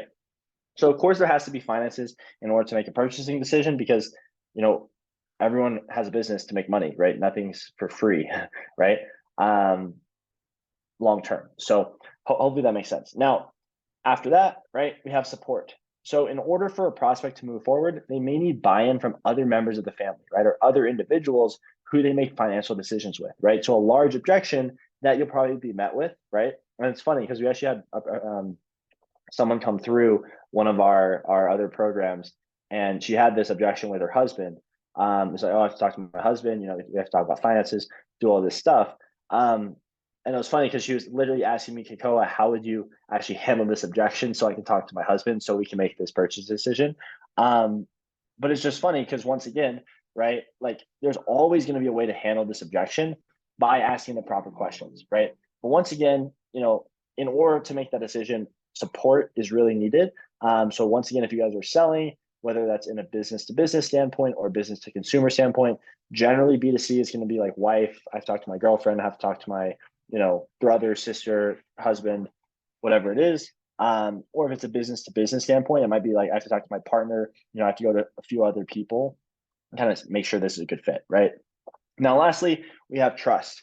Does the prospect actually see your solution as a roadmap to get them out of the current pain that they're in into their desired dream outcome, right? So is this method or product, unique, different, superior to other methods, right? I know keto diet was really big for like a while. That was a huge trend. And it's like where you can't eat like carbs. I think just meat and fat, right? I'm not sure if you guys all follow keto. I think Kirk, you had the cod liver, so maybe you know about keto. But once again, right, with keto, is there a trust that keto is gonna like get me the results that I want, right? So once again, it's like, hey, sale on the method of success is a sale of a product. So there's generally 3 things within any sale. Hey, right, do we believe that losing fat fast will be with a keto diet? Okay, cool. The 7-step keto formula to shred fat, then I'm going to buy in on that. So I first have to buy in, hey, keto is going to be the way to take me to my goals. Okay, cool. This is the specific product that uses keto to take me to my goals, right? And then boom, here's the actual purchase decision. Does that make sense? Like the 3 steps to every sale there? Just drop a 1 in the chat if that makes sense. And I kind of talk fast here as well. Cool. Now, once you actually know these 7 core beliefs that make up the prospect's belief tree, it's actually important to bring this into fruition, right? So we do this by asking a series of questions in something that I like to call the micro commitment flow state, right? So by getting the prospect to make a series of micro commitments throughout the sales process, you'll be able to quickly build up a successful set to close for yourself, or, if you're the business owner, as the business owner, right? Now, this is what really makes appointment setters and closers and just salespeople in general so powerful, is how they're able to get prospects into micro commitment flow states, right? So when you're able to get a prospect to express that they hold these 7 core beliefs above, they're not only committing to you that they want some sort of change, but they're also committing to themselves that they want to change, right? So generally, by the time someone gets to the closing call, they should have already expressed these 7 core beliefs to you, right? Or at least most of them in prior conversations, as well as, on what we call a triage call. And the triage call is pretty much like a discovery call. But this is also going to allow you to have more of an objectionless close, because it's just finding alignment. Think of every sale as just finding alignment on, hey, this is where, I am, this is where I want to be. I believe your product and service can help me reach that goal. And then it actually takes us there, right? Now, once again, so like this is more in reference to like other things, inside other modules here. But once again, right, hopefully you guys can see exactly how we kind of get to these core beliefs. And generally, there's going to be 2 different syntaxes within the sales process, right? So if you're selling business to consumer, right? So like the health, wellness, money, like wealth building, and then I'm blanking the other one. But if you're selling in any of those like 3 categories, generally we're going to start with a pain aware syntax and then go into goals. So generally we start with, pain. Okay, tell me, what's going on in your life right now? What even has you looking into something like this, right? So we start more with pain, current situation, and then we move into, desired situation. But if it's B2B, right? So we sold, we had an old offer, I think it was like $18,000 for businesses, but this was to help them scale their business. But that was more goal based. Hey, like where do you want to go as a business? Where do you want to go? Where do you see your guys self, in 5 years? What's the end situation? Okay, cool. What's stopping you from getting there, right? So can you guys kind of see the difference in how I'd handle those conversations in the sales process? You just drop a yes in the chat if you guys understand that. Financial reason. Yeah. Okay, cool. So sounds like we're good there. But sweet guys. So that wraps up the belief tree. Now, I think that was like 30 minutes there. But I have 2 more modules to go through now. So do you guys want to see the next modules?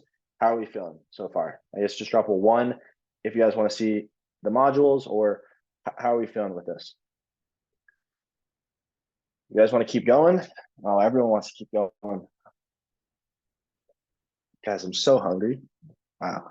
Okay, Jonathan said yes. So I guess we're gonna hop into this. So once again, right? If you guys remember, there's really 3 aspects of things that we kind of go through, right?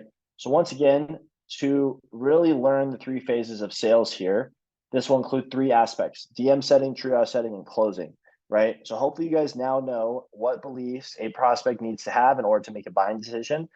But in order to actually teach you, how you guys can actually start implementing all this, like after this webinar, right? We're going to be going over through the first 2 of these 3 steps. Closing, like this would probably take, like 4 to 5 hours just to like rip through here. But hopefully I can get through, the DM setting and triage setting. And obviously there's a lot of like nuances to this. But once again, right, hopefully this helps. Sound cool? Are we all in for that? Do we all want to see that? Yes. Yes. Do we have any questions? Was there any confusings?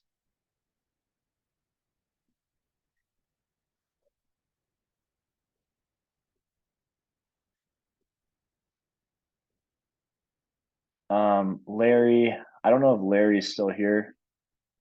How long is this too? People are wondering how long this is. Um, cool. Yeah, one sec. I think Larry had a question here. Um, I'm gonna send him the link there.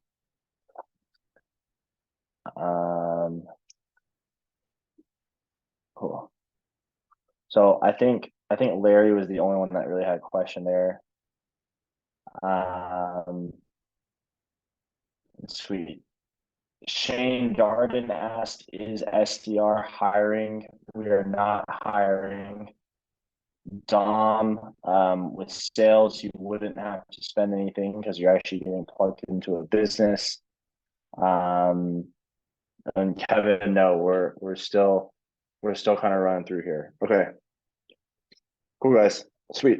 I wasn't really sure how long this is going to go, but we're going to be ripping here for a while. So once again, we're going to be hopping into the next one here, and hopefully you guys find this helpful. So once again, if you guys are taking notes, yeah, just make sure to do that. It's going to be helpful, and we should be good to go. Now, DM setter crash course. So inside the free gift that I'm going to be giving you guys, you'll also have this. Once again, if you stay until the end, I think that just gets emailed to you tomorrow. We'll also be sharing the invite link.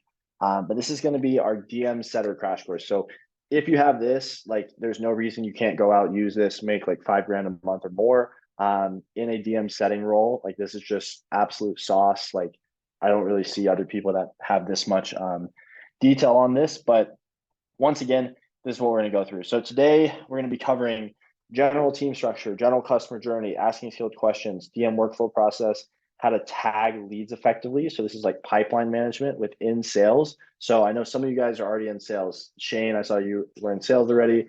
Larry, I know you were here earlier. You were kind of going through, you've been in sales for 30 years, right? This will hopefully help with like pipeline management and just making more money. Once again, most of the money, so there's two key takeaways, and I'll write this down if you guys were taking notes. Two key takeaways. The faster you are to the lead, you'll make more money. The more follow-up you do, you'll make like twice as much money than everyone else, right? So if you're just fast to the lead, you respond in less than 5 minutes, and you follow up relentlessly, you will make the most money in sales. Like, literally just do that. You can be like almost shit at sales. You'll still make more money, right? Of course, you have to know some frameworks, but hopefully that makes sense. So let's hop into the general team structure. So there's generally two roles within closing, right? So the first is going to be DM closing. Generally, we're selling like a $500 to $2,000 product. And once again, remember, I know some people are asking like, where do I find the leads, etc. This is when you're working for a business. So a business might have a $5,000 to $2,000 product. On average, if you're closing in the DMs, you'll make between 10 and 20% commission. So DM closing, you're selling a $500 to $2,000 product, making 10 to 20% commission. Generally, you're closing deals directly in the DMs, either on Instagram, Facebook, or Twitter, right? So hopefully that makes sense. Now, DM setting, $3,000 to $10,000 product. So I think we have 10 people inside my Instagram. They help manage all the DMs, but it's not me, right? We have like 10 people in the DMs. And generally there's like commission on that. We have a different structure with our team, but as a salesperson, if you are DM setting, generally you'll get between 3 to 10% commission. So let's say it's 3% commission on a $10,000 product. For every sale, you'll make about 300 bucks, right? For some teams, I know they have higher commissions, like 5, 10%.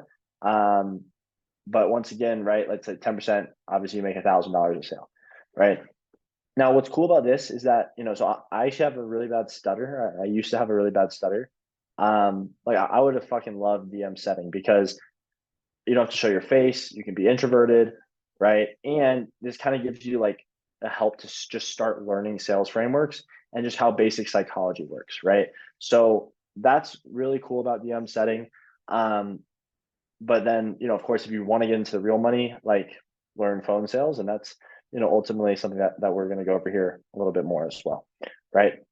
Now, generally, the lead flow that we want to look for is at least 30 to 40, comments over on social media. So let me pull up my Instagram here. And you guys can see this. But let's say like on my Instagram, generally, let's say you're trying to work for someone, right? You probably want to make sure that they have like comments, right? So like right here, if you're trying to work for someone, just make sure they have a ton of comments, because this means it's all leads of people that are interested. And like, just to give you guys some context, there's a ton of comments on some of these. Like this was 918 people. Like some of these are just like ripping, right? So at the end of the day, you want to find a business that actually has like lead flow, and you're actually able to go in and help them, because that's how you're going to make money, right? So does that make sense so far? Are we all clear on the two different roles there? Just comment yes or one if you guys are clear on that. Does that make sense?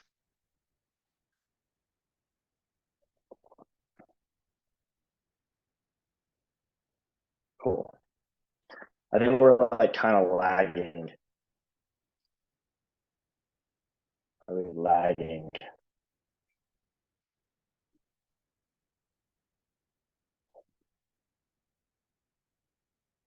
Maria, can you check if we're lagging?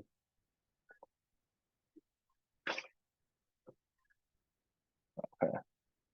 These other tabs, so we're lagging out. Now that we know that, right, we have our, I think we're back. So right now, right, here's a general customer journey. So we have the website booking, right? So someone might come in from the website, and then they'll book a call.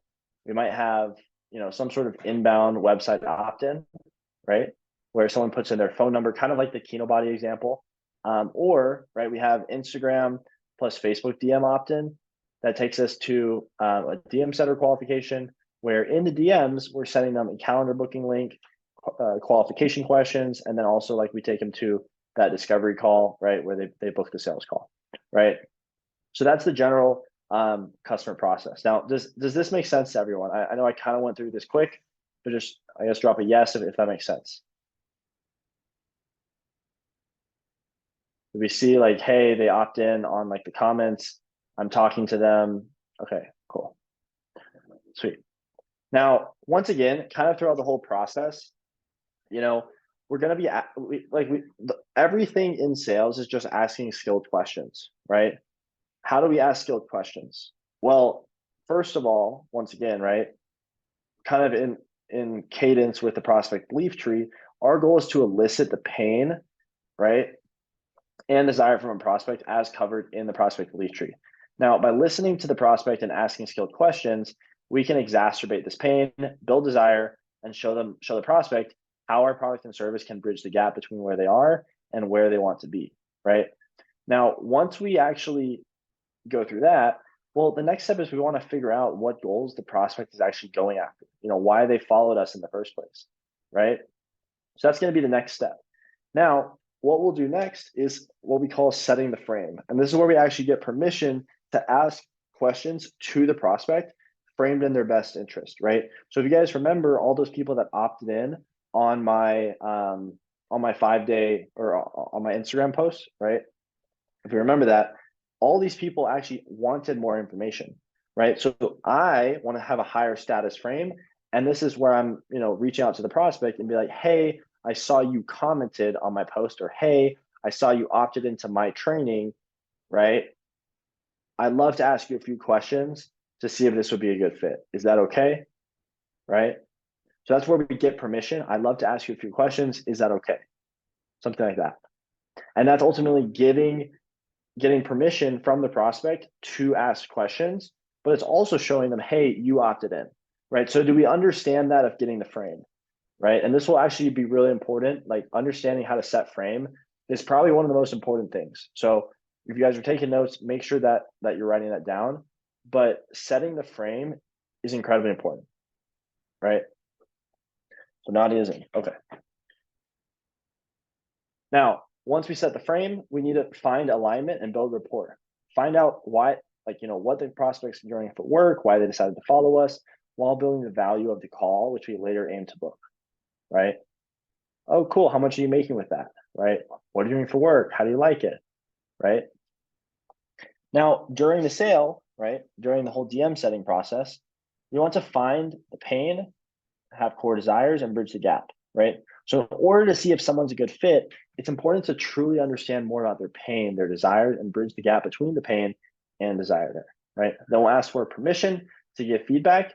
And the big thing, right, inside any of our setting process is our goal is to sell the phone call, right? So as a setter, the only goal is to sell the phone call, right? We're not trying to sell them the $10,000 product in the DMs, right? We're trying to sell them to get on the phone call so that they can talk with our team or business, whatever it is, so that they can make a decision, right? So once again, kind of like how the phone call is to actually sell and enroll the person, it's hey, right? As a setter, I want to sell the call. So I'm only going to the next step, right? Like good copywriting and good marketing gets you to read the next line. It's just about the next line, right? So does that make sense to everyone? Is everyone following on that? How we want to sell the next step rather than the actual product as a setter, right? Obviously, at some point we're selling the product. But yeah, just drop a yes in the chat if that makes sense.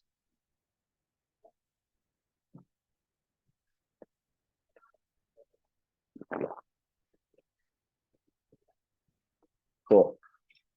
Are we awake? Is everyone awake? It's 10:27 here for me, guys. Staying up late for this. Okay, cool. Steven is awake. Karen's awake. Okay. Now from here, then we book in the call, right? So once again, you guys have this. So I'll just kind of skip through a little bit. But once again, I think this will be super helpful here. Ooh, Australia. Oh, Sergio's living 12:30. Latoya Clark loves this. Awesome. That's good to hear. Also, if you guys are texting to the hosts and panelists, if you just change it to everyone, so you guys should be able to change it from host and panelists to everyone, then everyone will be able to see the messages. Because right now I just see some of the messages, but I know not everyone can see them all. But cool. Just because we can have like more of a community. Awesome. Now, common tags, right? So we have our first message, and this is like part of like any sales process, right? So it's like, hey, let's say I first reach out to a prospect. Well, I want to tag them as like my first person that I'm messaging. Hey, first message. Okay, cool. Then they're in the follow-up stage. Okay, they seem interested. I want to make them in the follow-up stage, right? Okay, then we have VSL.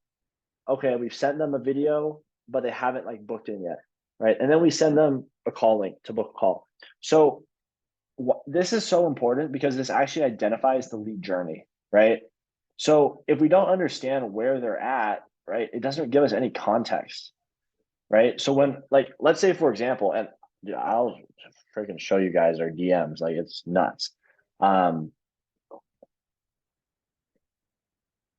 Like I'll show you guys our DMs, but this is our DMs. Let's see. So it looks like it's actually a little bit slower right now, but still, I mean, this is, that's a ton of DMs, right? So right here, right, that's probably 50 people in the past, 20, 30 minutes.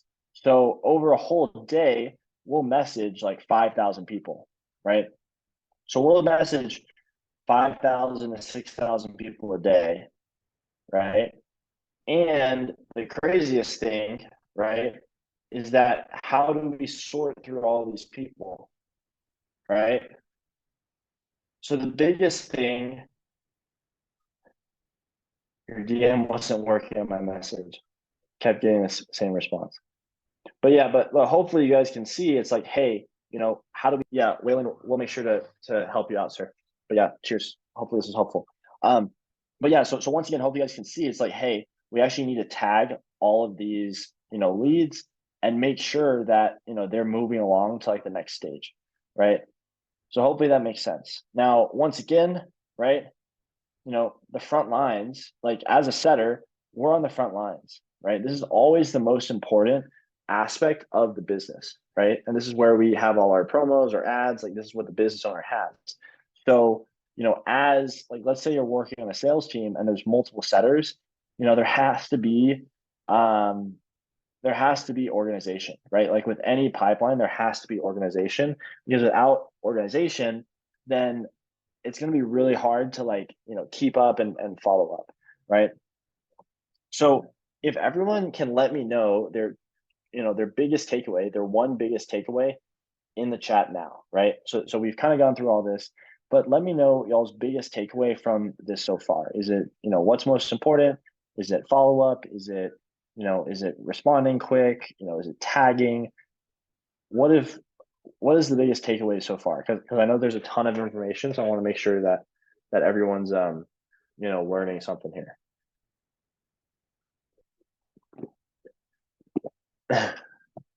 Jonathan Castro says everything. Following up. Kevin says following up. Being personal with the clientele. Yeah, 100%. Gabrielle. Respond quick, follow up, stay on task, being attentive, follow up. Bridge the gap. Yeah, Steven, that's huge. I think bridging the gap, right? That's our product and service, right? Karen, this has filled gaps from previous trainings. Cool. Do you guys like this style of teaching too? This is like the first time I've like done something like this live. So is this helpful? Yeah, this is helpful. Kevin used to do sales. Okay, sweet. Sweet guys. Yeah. So I mean, we'll start doing these more frequently too with like different stuff each time as well. So it's not just like the same trainings. But hopefully you guys kind of see that. Inside that doc, there's like a bunch of sauce. So you guys can like save that, whatever. Um, but next, right, we're now going to transition into outbound dialing. So this is a crash course. This is literally, like the same frameworks that I would use. Like this is like my scripts back in the day. I didn't even realize that what I was doing at that time, even was going to be kind of like the culmination of everything that we've like put together now. But hopefully, like in the past, like I, everything that I was doing at the time led up to like all of these scripts and everything that we've put together, right? So once again, going to be sharing this, and then inside, I'm not sure if this is in like the free training, but hopefully you guys will be able to see all this, and we'll be kind of going through. So, once again, this is like just a crash course on how I would actually go through and dial people to get them to actually book in a call. So this is going to be a 15-minute discovery call before the sales call, right? So if you guys remember on that sheet, right, there's like some sort of opt-in, then it's like, hey, we call them, and then it's booking in a demo call. So in this, I'm going to be going over kind of the scripts that I would use in this particular scenario, right?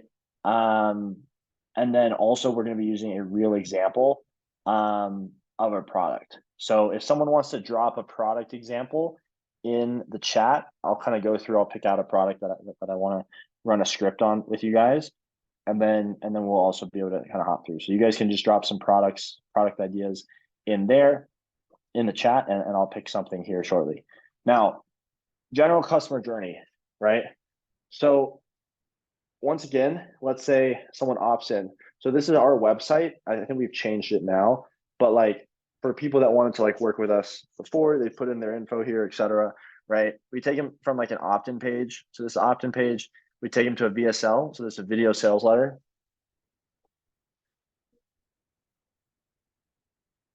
This is pretty much like a sales page. And then we have a call booking page and then thank you page. Now, on here, there was some sort of headline with a data entry box, right? And then a 20, like general and average, let's say 100 people saw this. Well, there'll be a 20 to 25% opt-in rate. Then we have VSL, so it's a video explaining the program. And then that would have like a 10% opt-in rate, right? And then 10% opt-in rate, right? So on average, 100 people see the page, but only 20% of the people actually opt in, right? And then from this, only another like 10 to 20% of people actually watch the video, right? So let's say 100 people opt in, all right? You guys can kind of start seeing the math. Let's say 100 or let's say 1,000 people see my page. Then we have 200 people opt in, but then we only have 40 people. So 40 people actually like click to book call on VSL. And then like 20 people, let's say 10 people book call, right? So literally we went from 200 people to 10 people here, right? 200 people to 10 people. So what happens to these other 190 people, right? 190 people never do anything. So as a salesperson, our goal is to convert these people, and this is why you make money. So this is why you make money as the salesperson doing this, right? So does that make sense to everyone? Like, do we understand the math? So I have one to chat if we understand the math. Cool. So biggest thing, this goes back to speed. Now there was a Harvard study, this is from Harvard Business Review, but there's a Harvard business study that if you call a lead within 5 minutes, there's a 21 times higher conversion rate than calling them after 30 minutes, right? So literally you could be, shit at sales, but if you call them in 5 minutes, you're going to have a 21 times higher conversion rate than someone that, calls them with like 60 minutes, right? And sure, like if you sound like a telemarketer and nobody wants to talk to you, like sure, maybe you won't have good conversion, but hopefully you can see that like, hey, this study's legitimate, right? Now, once again, right, this means you could be making 21 times more money than someone calling after 60 minutes. And I think there's another study that's like, half companies don't even ever call their leads, right? Or they take at least 48 hours to call their leads. So you can just see like, hey, if you're just fast to the lead, you're gonna make more money, right? Now, what we do when we call leads, like we hammer, right? So we quadruple dial, and this is what we tell all our business clients to quadruple dial, right? So we're going to call the prospects 4 times before waiting for follow-up sequences. And then we have SMS sequences and email sequences firing right when we call the prospect, right? So 5 minutes with an opt-in, 4 calls, right? Right now, I think we actually only do 1 call because we run something called a power dialer. So you can actually like call and it like does everything at this. Yeah, I can share this as well. Nicholas, since you're here live with us, you will be getting it. This won't be given to anyone else that's not live. So if you guys are live, you can take that. Hopefully it's helpful there.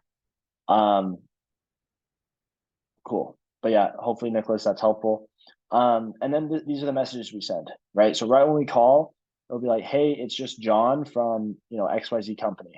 Saw you responded to our ad about getting into X. So let's say we do like health insurance. So someone wanted health insurance. So for example, I would change this to be like, Nikechi. It's just Kekoa from, Save a Life Insurance, right? And then I'll be like, saw you responded to our, page inquiring about getting, health insurance, whatever, right? Here in 2024, we have the best rates in northern Chicago from what studies are saying. are you free for a quick chat for me to give you a rate, right? So if I was in health insurance, like this is literally what I'd send. Obviously it's going to be, spelled correctly here. And then, yeah, like more in relation to like the actual offer, but hopefully you guys can see that, right? So it just like always ends in a question, like with the last message. So I just drive straight back, hey, can you hop on a call? Right. So I hope that makes sense. Uh, um, so that's that. Now, this is our actual framework here, right? And to make this more simple, but I'm gonna take this part out and use that part. But notice my tonality throughout this call. Hey, is this John? Or honestly, I'll use Nicholas, right? Because Nicholas commented here. Hey, is this Nicholas? Hey, Nicholas, this is just Jake here. I was calling because you inquired for some more info about the modern SDR that you saw from Kekoa over on Instagram. Does that ring a bell, Nicholas? Cool, Nicholas. Yeah, I just wanted to make sure. Also, notice my tonality here. Cool, Nicholas. I just wanted to make sure that you were able to access that training we sent over all right, right? I know with some of the free things, you lose them in the inbox. Email's crazy these days. Did you get that? So notice how I'm almost like stuttering on purpose to make myself sound confused. Hey, is this Nicholas? Hey, Nicholas, yeah, this is just Jake here. I was calling because you inquired for some more info, and Sergio says he uses complimentary. Yeah, yeah, I think like the framing isn't super important here, like from this part, but it's more just like setting their guard off, right? Like it's leading with value, right? More like the training side. And then it'll be like, gotcha. I mean, what really even drove you to want to get more information about XYZ in the first place? What do you think your biggest goal is? Right. So for example, for health insurance, I'll just be like, hey, is this Nicholas? Hey, Nicholas, this is just Jake here. I was calling because you inquired for some more info about, save a life insurance plan. I know you were looking into potentially getting some health insurance for you and your family. Did you get the quote we sent over? All right. Okay, cool, Nicholas. And I mean, what's really the reason that you guys are looking into health insurance right now? Okay, got it. Your family's expanding. Okay, that's awesome. How many kids? How many kids have you got? Right. So you can start seeing how I'm going into different frames there based off what the offer is. Does that make sense to everyone? Just drop a one in the chat if that makes sense. But also on the tonality side, right? Because notice the tonality. It's not like it's not just like, hey, is this John? Hey, John, yeah, right? It's very like there's multiple ups and downs, right? Cool. Now the next part is going to be exploration, right? So it's, hey, like why are you even interested in the first place? Hey, Nicholas, what stuck out to you about the ad that prompted you to reach out? And during this part of the exploration phase, this is where we ask what we call probing questions. Tell me more. What do you mean by this? When you say XYZ, what do you mean? Have you felt that way for a long time? So we're expanding upon the first question, like first initial questions that we ask, right? Oh, has it had an impact on you? Wow, has it made things difficult? In what way though, right?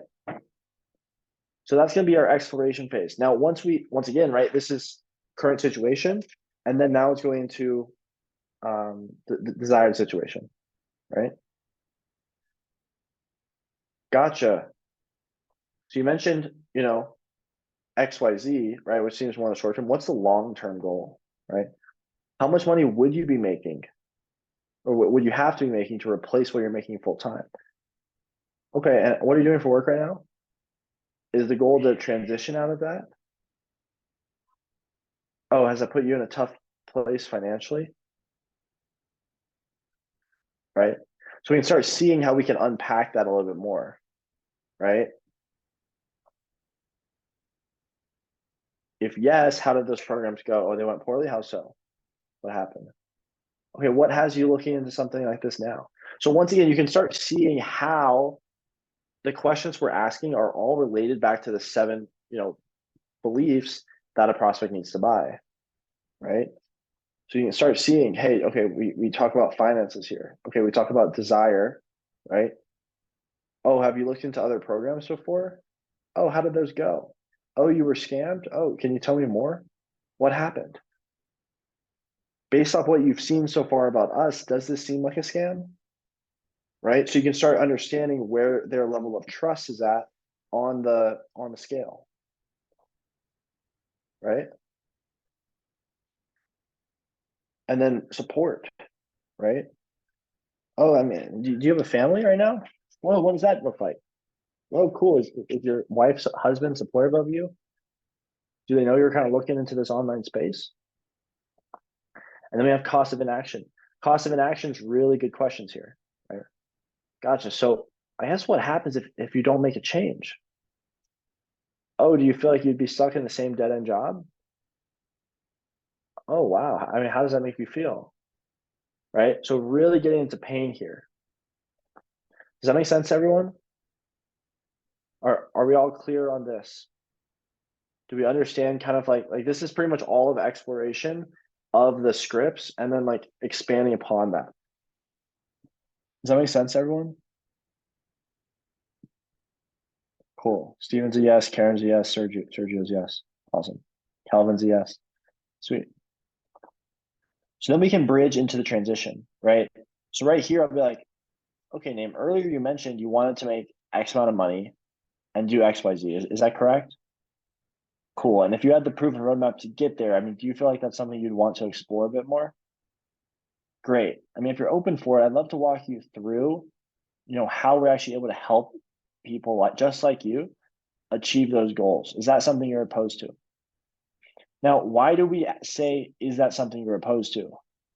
Well, in this case, a no means a yes, right? It's so much easier for someone to say no than yes, right? So I like asking, hey, is that something you're opposed to? And this is good too. Like, let's say you're arguing with friends about where they want to go eat. Hey, John, I mean, are you opposed to if we get barbecue? No, I guess I'm not opposed. Okay, cool. Let's get barbecue, right? But then if it's like, do you want barbecue? Then a no would mean no, right? But if he's not opposed to it, then you guys just go do it, right?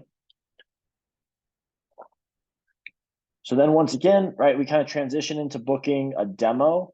Um, what we always do is like, great, you know, once like it sounds like this would be a great fit. I mean, I'd love to book you in on a little bit of a longer haul with one of our head coaches here to actually walk you through exactly how to take you from XYZ into XYZ, right? Is that something you'd be opposed to?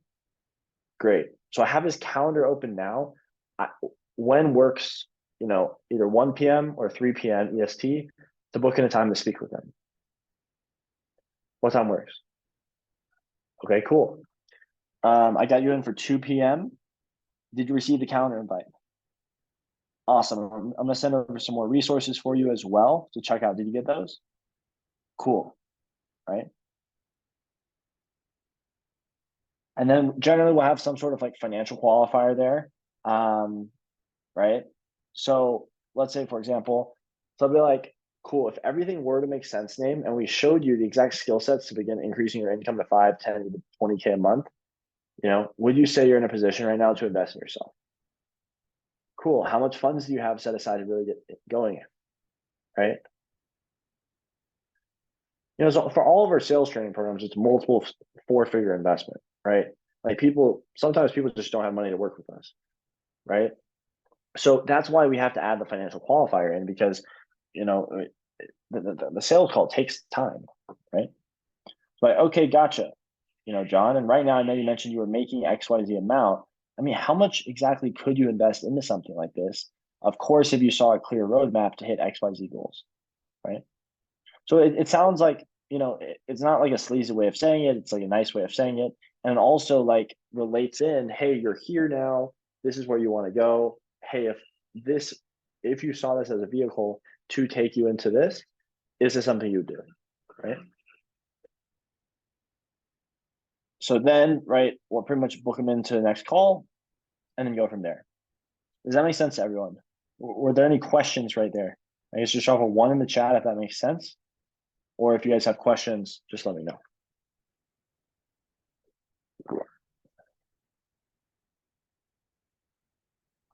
Cool. Karen's a yes. Robert's a yes. We're at 1. Are we awake? Are we awake, guys? It's lunchtime for Karen. That must be nice. Cool. Sweet, guys. So that is pretty much the breakdown. Who wants to see more? Because I got more for us. I know we had some questions.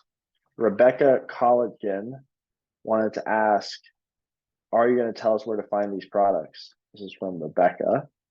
This question. Nicholas wants it all. Yeah, Karen. This is the script for the last one. More hot sauce. Raj wants more. Love. Could I have the fries? Are the fries here? Huh? Or just a burger? Could I have a burger? Just like a little bit. You can cut it. Cool. Okay.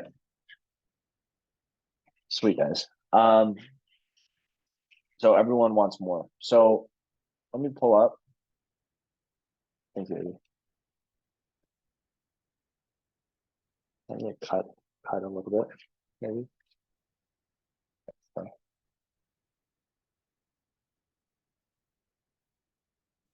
just gonna be pulling up the slides here so you guys can see what we're gonna go through next. So next up, right, we kind of went through everything here for how to actually make income with this opportunity, right? Kevin actually had a question. Kevin, do you have a question? We can bring Kevin in. Kevin, I'm not sure if you want me to be on this.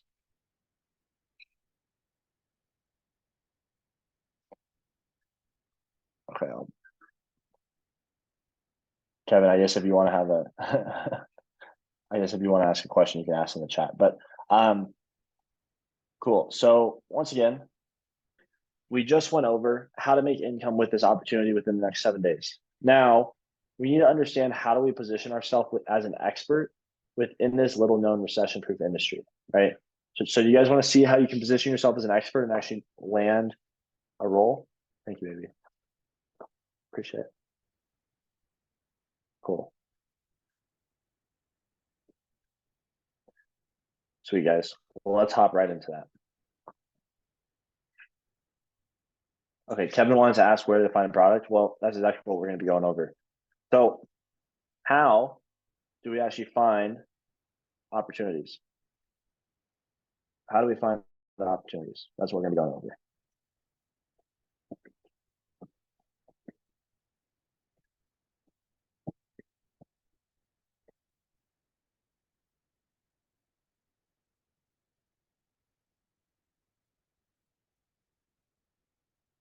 Cool. Part of my chewing. It's 11, haven't eaten dinner. But cool. So right here, we have finding qualified opportunities, right? So it's gonna be showing you how to stand out in the marketplace, determining your pay, finding the right opportunities, and ultimately preparing for the interview, right? Now, once again, inside the modern SDR, right? So for our paid students, we have a pipeline of businesses that we actually help match our students up, live role plays, everything like that. So you're actually gonna be able to stand out like actually in the marketplace and make more money. But once again, from this will be really helpful. And just like, once you learn sales, how you can actually like plug and play this into like an actual business, right? So I'll send this link in here. You guys should be able to have this, and then also this is gonna have access to on the other course, or sorry, on the free course that we'll give at the end of this training, because you guys are all sticking around. But once again, this is kind of the breakdown. So how to stand out in the marketplace. So when applying for a role, even with the business owners that we assist with in placement, there's always going to be some sort of interview, right? The better the business opportunity, the more involved that this interview will be. And there's going to be three main ways that you can actually stand out, right? So either stand out from applicants, get higher base pays or commissions. So generally in sales, like for a setting position, there's generally some sort of base pay plus commission. Some closers, you also receive base pay, but at the end of the day, if you're like a savage, like you'll just get paid more if you do commissions. Like I would rather have commission only because I know that my work, I'm getting paid for my value, not the time I'm putting in, right? Now I graduated from Vanderbilt University, and kind of during our recruiting process, once again, right, I had a stutter. I was really introverted. I didn't want to like interview. So my whole goal with starting the business was I didn't want to interview, right? But through this process, I kind of saw what it looks like. And there was always a 3 to 4 month recruiting process from consulting places like Bain, McKinsey, Deloitte, BCG, all the big firms who'd come into our school, and they're literally just recruiting for the best applicants, right? So I didn't actually take this route. I did learn a few key aspects in their interview process. So right here, this is, it's pretty simple, but like this is our application for people that want to hire. And we've hired like 100 people or so over the past year. Like most of them just like weren't great, honestly. So we let a lot of people go. But this is like pretty much our application, right? So it's like, how do you produce income?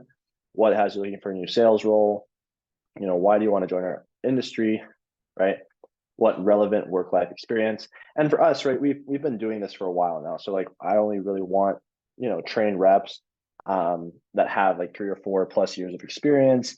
Have collected probably at least $1 million in sales. Like, I don't really want to hire anyone that hasn't done that. But this is like pretty much what our application is, and this is what a lot of people, there's like a lot of businesses have something similar to this. I think we go a little bit more depth on like the psychological questions, but hopefully you can kind of see these like, hey, what are the goals? Both income wise, non-income wise. What experience do you have in terms of work ethic, right? And the biggest thing that we ask for is a personalized learn video.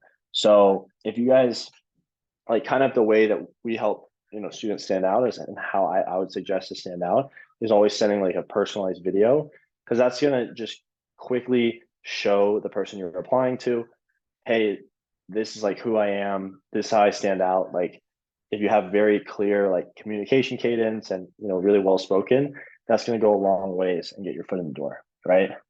So that's pretty much what it looks like. And once again, most appointment setters, right? I see a ton of people that apply to us, like work with us, but they don't have experience on triage calls, right? So the thing I like about our modern SDR community is that we actually have like live triage call, like mocks that we run. So all the students, they like, get to drill with each other, like actually do mock calls with each other, and they're able to learn and really just implement a lot faster than students that don't have that practice, right? So that's a huge thing. Just like really practicing sales, and then I would send a mock call to the business that you want to work with, because that's going to help you get a lot better results, right? So let's say you're an absolute savage, you're booking 6 calls a day. Our setters do this pretty easily on the phones. But let's say, for example, right, you book 6 calls a day, you work 8 hours a day, and there's 22 days of the month that you actually work, right?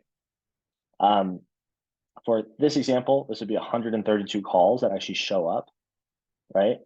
Or sorry, 132 calls that you book. And then let's say 80% of those calls actually show up to a demo call, right? So in this case, that's 105 calls that actually show up. 40% of these close, so that's 42 deals closed. And then in this particular example, let's say you make 7% commission, right?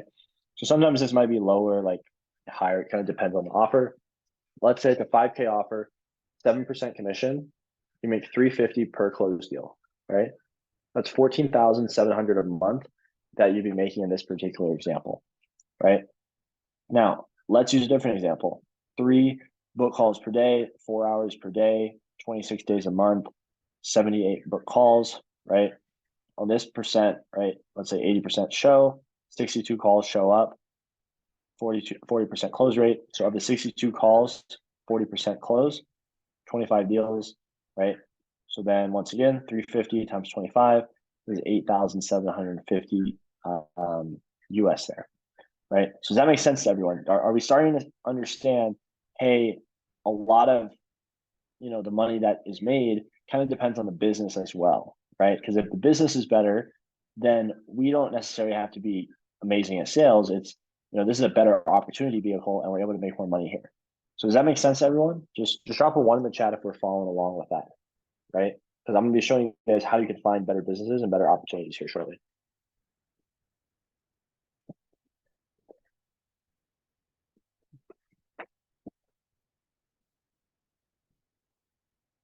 Fire.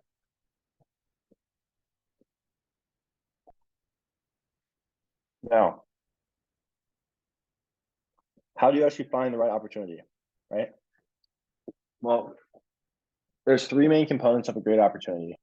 So, proven offer with client case studies. Right here, we're going to be checking out, the business owner's testimonials, case studies, past track record before signing on with them.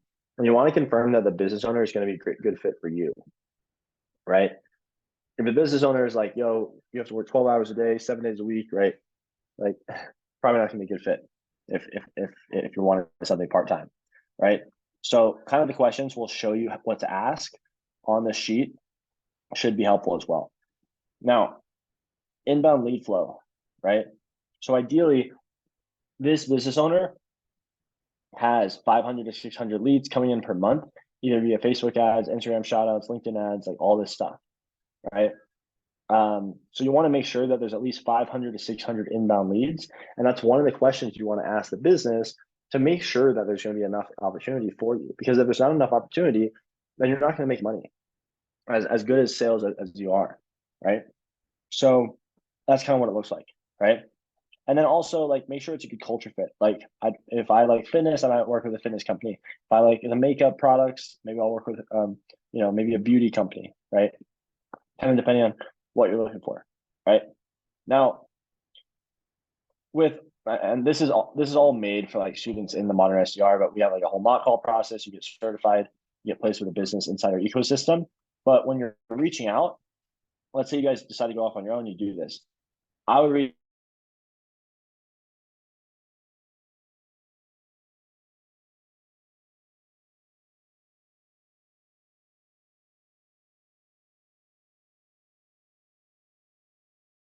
So I just message 100 people a day. That's for like 2 or 3 weeks. So over 3 weeks, right? That's love the hotspot, love.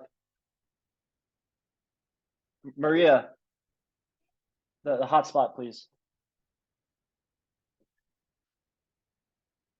I'm not sure if we're back. Are we back? We're like doing everything on a hotspot here. So thank you. Okay. So right here though, right? When we first started, reach out to 100 people a day. And when I was first running the agency, right? I reached out to 100 people a day. I did that for like 3 weeks, right?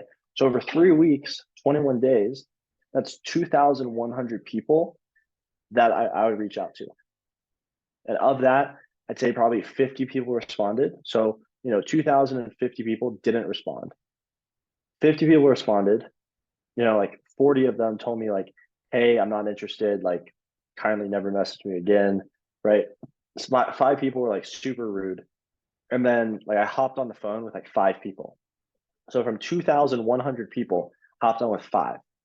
And then out of those 5, 3 of those actually became clients and we started doing business. And that's how like the whole agency started.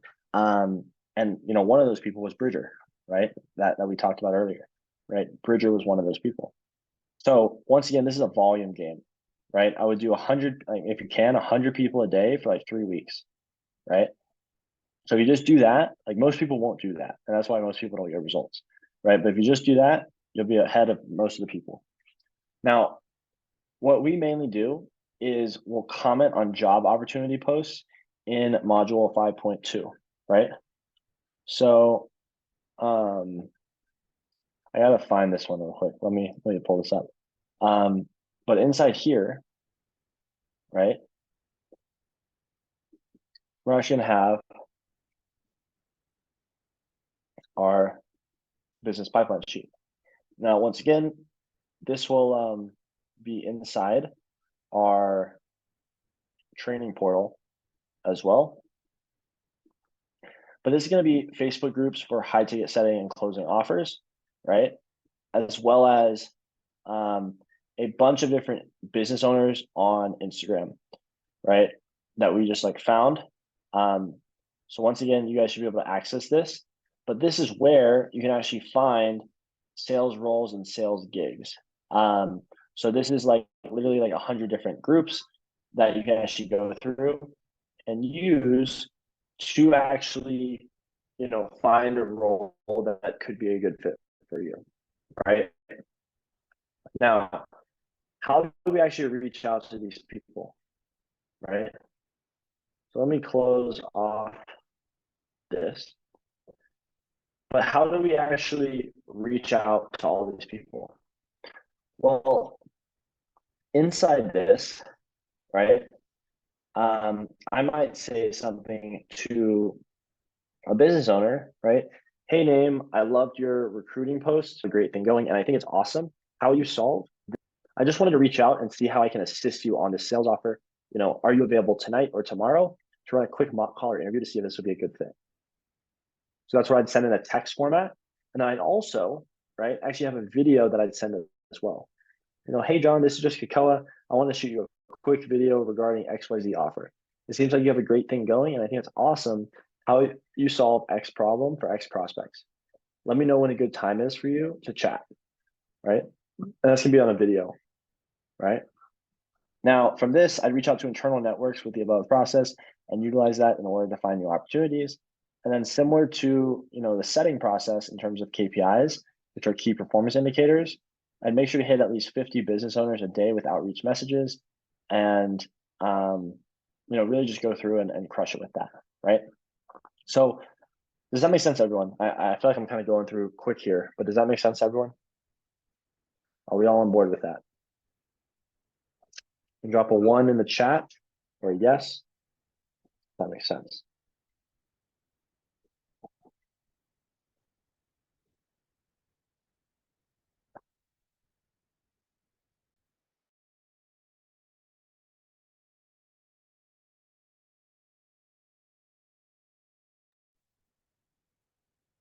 Cool. So how do we prepare for the interview now, right? So we've learned sales. Now we're actually applying to roles, right? Well, there's going to be two parts of this, right? There's going to be questions that the business asks you, right? But there's also going to be the questions that you want to ask in order to make sure that the business is actually qualified, right? So question I might ask is, hey, what's your back? So this is what I would probably ask someone if I was like recruiting. Hey, what's your background from the past 2 years? Hey, why are you looking for a new sales role? What is your goal for on-track earnings? Are you looking for a part-time or full-time role? Right? If you're on a closing role, this is probably going to be more full-time. The exception is that there's not as much like lead flow or higher ticket offer, right? Setting role, more part-time. So it might be a beginner setting role. And then, hey, what's your goal 6 to 12 months from now? What kind of work environment do you thrive in? What values do you hold closest to you? Right? There's going to be a psychological question. Hey, what stresses you out the most? What is your biggest strength or weakness? What is the biggest lesson you've learned in your life? Right? Now, that's most likely what they're going to be asking you. Now, what are some questions that you can ask the business? Well, Some questions might be, hey, how many leads do you have? Hey, what's your monthly ad spend? Hey, what's your ultimate goal in the business? Where do you see yourself going? Right? Hey, what is the revenue from the past 3 to 4 months? This is what I would ask as a sales rep to the business owner. What is the revenue from the past 3 to 4 months? What commissions rates are your setters on? Now, right here, this is a good question to ask to understand your on-track earnings. Hey, how much is the business doing? Okay, they're doing 100K. Setter makes 5%. There's one setter. That means on average, that setter is making 5,000 to 7,000 a month, right? Because it's probably like with bonuses too, right? Cool. What opportunities do you have for growth potential? Hey, how many leads do you have in your inbox? Looking for inbound leads? Do you have a current setter, right? What are your baseline key performance indicators, expectations for what I can earn? What is your minimum standard for me to stay on the team? What is your ideal performance basis of a setter or closer? What sort of sales funnels do you have in place? How long does your business model work? Or how does your business model work? How long is your sales cycle, right? For software sales cycle might be a lot longer, right? For really expensive products, might be a longer sales cycle. And a sales cycle, for those of you who may not know that, is like how long it takes from when the prospect first has the first point of contact to how when they actually make the purchase decision, right? So does that make sense? Are we all on board with how to stand out in the marketplace, how to determine your pay, how to find the right opportunities, and prepare for the interview? Is everyone on board with that? Karen's a yes. Sergio's a yes. Awesome. So that is the breakdown there. People are understanding, right? And right now, I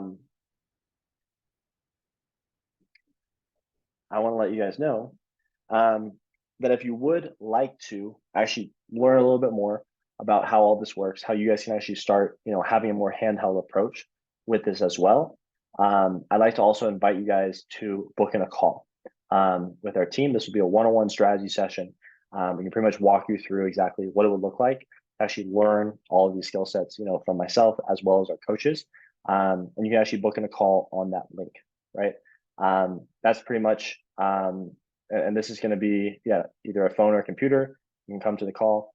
We'll pretty much walk you through in a little bit more how all this works, how we can work with you one-on-one, but then also, inside of our group settings, and actually be able to break this all down inside an amazing community, right, of 600 plus students.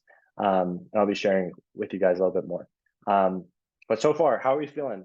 Do we want more? Because we still got more. How are we feeling so far? Are we enjoying this? Are we not? Etc. Let me know in the chat. This is great. Karen's great. This does apply in Australia. This works in Australia. Kirk's still here. Robert, Kelvin, Eleanor's great. Enjoying. Yes, please. Keep going. Great. Cool, guys. Awesome. That is amazing to hear. So you guys might be wondering now, how do we actually reach out to these businesses? How do we actually find opportunities, right? Now, I'm gonna head over to Facebook. I don't really like Facebook.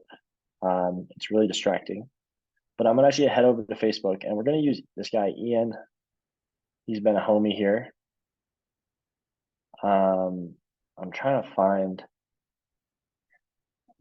his post that he actually had here a while ago, since we had a good conversation here.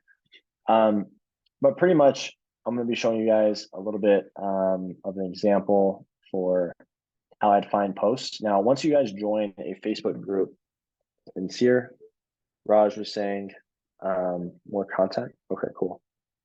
So right here, this is an example of a post that I actually reached out to. So this is from Ian. You guys go over the business pipeline sheet that I shared. Once again, you guys should be able to access this right here, right? But once again, we have Ian here.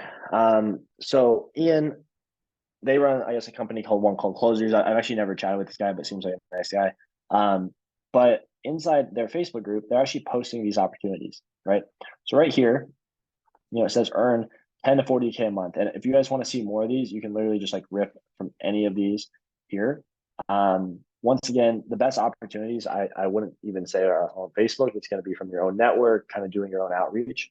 But here's the one on Facebook. And if you scroll down, there's a bunch just random business owners that we scraped and just kind of added them in here, right?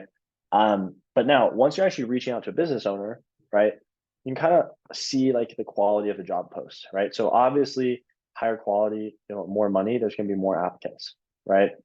There was 200 comments. So it's obviously a lot of people, right? So, I mean, it looks like there's some replies, but still it's probably 100 plus people.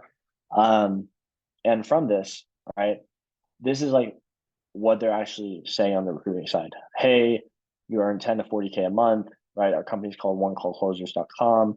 We work with top 5% influencers in the high data space, hiring 10 closers, fitness offer. Here's what you can expect. Warm leads on your calendar every day, no cold calling, high level training, closers make 10 to 40K a month, setters make 100 to 300 a day, right? And this is what they're looking for. Now, once again, right, what is the message that I'm going to draft up and send to him, right?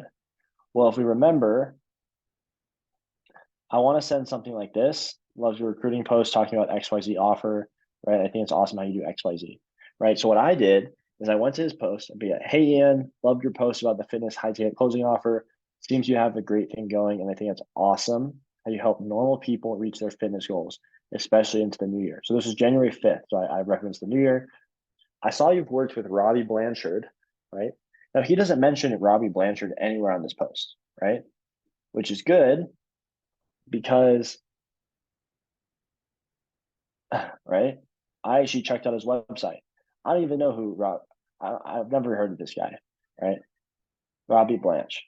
I've never heard of this guy, but looks like he's doing well. So I just referenced Robbie Blanch inside my thing.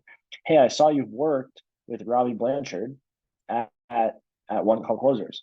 I've been following him for a while. It's cool to see your connect. Small world. Reason for reaching out.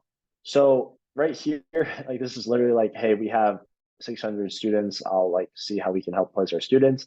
But if I was the sales rep, I'd be like, reason for reaching out, I have 2 to 3 years of sales experience. I want to, I saw your post. I love to share a call review with you or a mock call or a sales call I've done. Is there a best email I can share? Or I can just send the closing call directly to them. If you have a mock call to provide, just sending that directly is going to be way more value than like all this like text. Because once again, right, how do you stand out from 200 people, right? Probably sending something like personalized and like, boom, right? And then literally he just wanted to hop on a call. So for him, it was more like value based, right? And we still haven't even connected. But once again, right, it's like clear value. Hey, Ian, we can help you do XYZ, right? So as a salesperson, your goal is to help the business, or if you're eventually wanting to start your own business, hopefully understanding, hey, I mean, at the end of the day, like even when you're a sales rep, you're still kind of running your own business. Like you're the sole operator. You could be closing on multiple offers, right? So you're still kind of running your own thing. As a business, it's the same thing, right? When I was running my agency, I was still reaching out, doing all the work to find clients, right? I literally messaged 2,100 people over 3 weeks and had 3 clients from that, right? So the more personalized and in touch you can be, like he responded same day, right? So the more personalized and in touch you can be, the faster you can get on, right? And he actually responded literally like 7 minutes later. If you guys are trying to sell, get an offer. If he responds, like that wasn't me because I just don't check Facebook, but you can get back and get someone, as soon as possible. So does that make sense to everyone how we would land an offer, right? It looks like 2, there's other ones here, right? Career coaching for investment banking. Robert says yes, right? New Year setter. So you can see how a lot of people are like reaching out here. But once again, it's going to be really important how you guys stand out against all these other people because there's so many people, right? all looking for roles. So how do you stand out? Right. So does that make sense to everyone? Are we all on the same page with that? Cool. Was this valuable? Do we all see how we can actually land sales roles for now? Yes. Everyone's like, yes, we're excited. Calvin's a yes. Cool, guys. So are we looking for more information here? Would we like to see more? Because we have a little bit more planned here as well. I know it's getting late. I know it's getting late here. It is 11:21. Raj wants more. Do we have any specific questions? Because I know we covered a lot, but I'd love to see if there's any specific questions that I can actually cover, specifically as well here. Is there anything specific I can cover on this?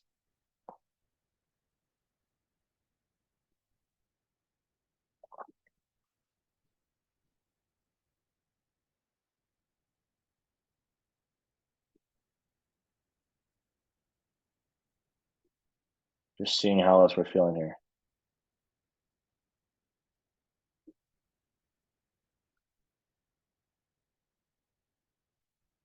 Do you diversify? So there's a question. Do you diversify your capital across multiple income sources? So this was from Geraldine. So right now, most of my stuff just goes back into the business here. Because I mean, it's a lot. I mean, because it's like investing in human capital, investing in other resources, just making sure everything's like flowing smoothly. So that's like the biggest thing here as well, right? Investing in startup and networking. Yep. I think networking has been huge. I probably had I think over $250,000 into like masterminds and events. And that was mainly at 21. So in 2021, that's when I invested most of the stuff. I put some stuff in like crypto and stuff. I mainly lost money in crypto, but I think the networking and the skill sets gained from everything is by far like the most important stuff. Yeah. 100%. I put everything back in networking though. I think crypto is good, but I think you really have to understand the markets. And I think, I was trying to balance the business and crypto together. Um, and it was hard. Like, I mean, you're checking crypto all the time, right? So I think I just got really addicted. Yeah, it was more just putting it back in my skill myself. Raj, I'm not sure if that relates.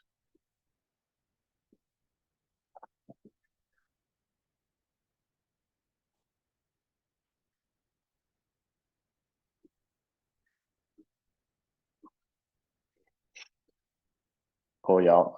Let me pull up the rest here of the Webby info, right? I'm gonna pull up the rest. Let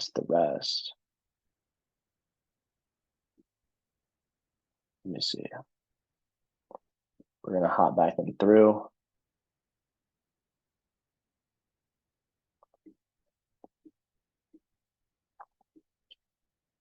Cool, guys. So we pretty much went through a lot of this stuff now. We're gonna be pulling this up again. And once again, right now, we just went through, right? We're showing exactly how you can position yourself as an expert, within this industry. How you can make income with this within ultimately the how fast is this going to be within the next 7 days, right? And now we're going to be going over how to make your first 5K a month with this, skill and ultimately scale this to $20,000 a month and beyond, right? And at the end of the day, a lot of this stuff, right?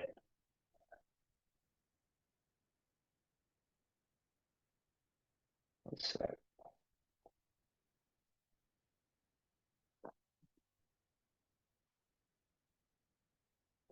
sort everything while over there in Brazil right now, right?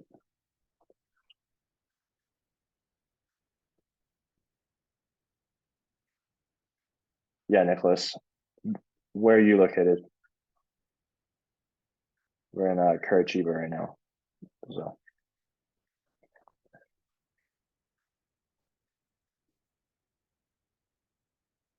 okay, we're gonna pull up New Orleans. Okay, yeah, I've been out to New Orleans once before, so that's cool.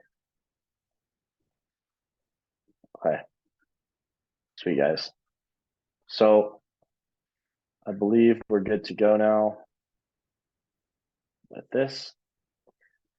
Um, so once again, right now we're gonna go into how to make your first 5K a month with this opportunity to scale to 20K a month and beyond, right? And hopefully by now you guys can see, hey, this is definitely a feasible way to make money, how to position yourself as an expert, and hopefully you guys got a ton of value. And now this is gonna be how to make your first 5,000 a month with this opportunity to scale to 20K a month and beyond. So drop a yes in the chat if you guys are ready for this. For the rest of the stuff here. Steven's ready. Who's ready? Drop a yes. Jaden, Thakur, Raj, Jaden, Karen, right? Pretty. Awesome. Robert's ready. Kelvin's ready. Sweet. So now that you've learned sales, you got in a sales gig, right? How do you actually start making money? Right? That is probably the biggest question of them all, right? How do you start taking home $5,000 commission checks like Steve here, right? Or Eva here, who made $120,000 in sales in just under 4 months, taking home both base pay and commissions, right? Or even like Andrea here, who made $30,000 in commissions after just 90 days of learning this skill. Well, let me show you 3 reasons why you might not make money with sales, right? And ultimately, how you can avoid these pitfalls, right? So the first reason is a misunderstanding of the proven sales frameworks, right? You have all the information here today, but at the end of the day, if your tonality is off, or the way you're interacting on the call, before the call, or even during the call, or after the call, right, there might be something that's off. And when starting out, right, you might not understand the correct psychological frameworks actually needed to walk a prospect through a sale in order to convert them with ease, right? Step number 2 is that you might not find a qualified opportunity. We went over exactly how to find opportunities today, the types of questions to ask, right? But even if you had the right skills here, you wouldn't really be able to make much of an impact to your income, right? Because the business that you're with didn't have the right infrastructure or good lead flow in place. And lastly, it may be hard to hit your key performance indicators because without the proper ramping process into an offer, right, it can be really quite difficult for beginners to succeed, leading to a lot of headaches and stress because you just feel like you're spinning your wheels endlessly, right? But if you can solve these problems, the rewards are definitely worth it because the reality is there's a gut-wrenching problem for these high-ticket business owners, right? Where they need more calls booked and more clients coming in the door. And there's simply not enough talented people to fulfill such demand. So if you ever wanted to be early for something big, this is it. And now is really the time to take advantage of this new online education industry by using the best high income skill that there is on the market, remote sales. And the question now becomes, how can you actually get results like all of the people that I've shown you here in this video, right, on this training? Just like Steve here, like Andrea, like Andy, like Eva, like Sean, right, like Maze, like Shad, right? Shad made triple his salary, right, after he learned sales. Jake, 3x his salary. He was living out in Europe, right? Left his job, now has freedom. It's crazy, right? And we have Severe here, right? Close $600, right, in a single day here. How can you actually start getting results like all of them?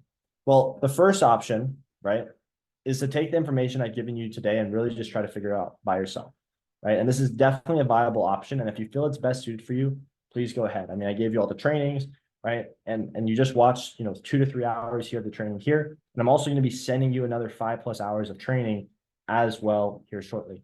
However, just know that you most likely will lose some valuable months or maybe even years still trying to figure out everything on your own.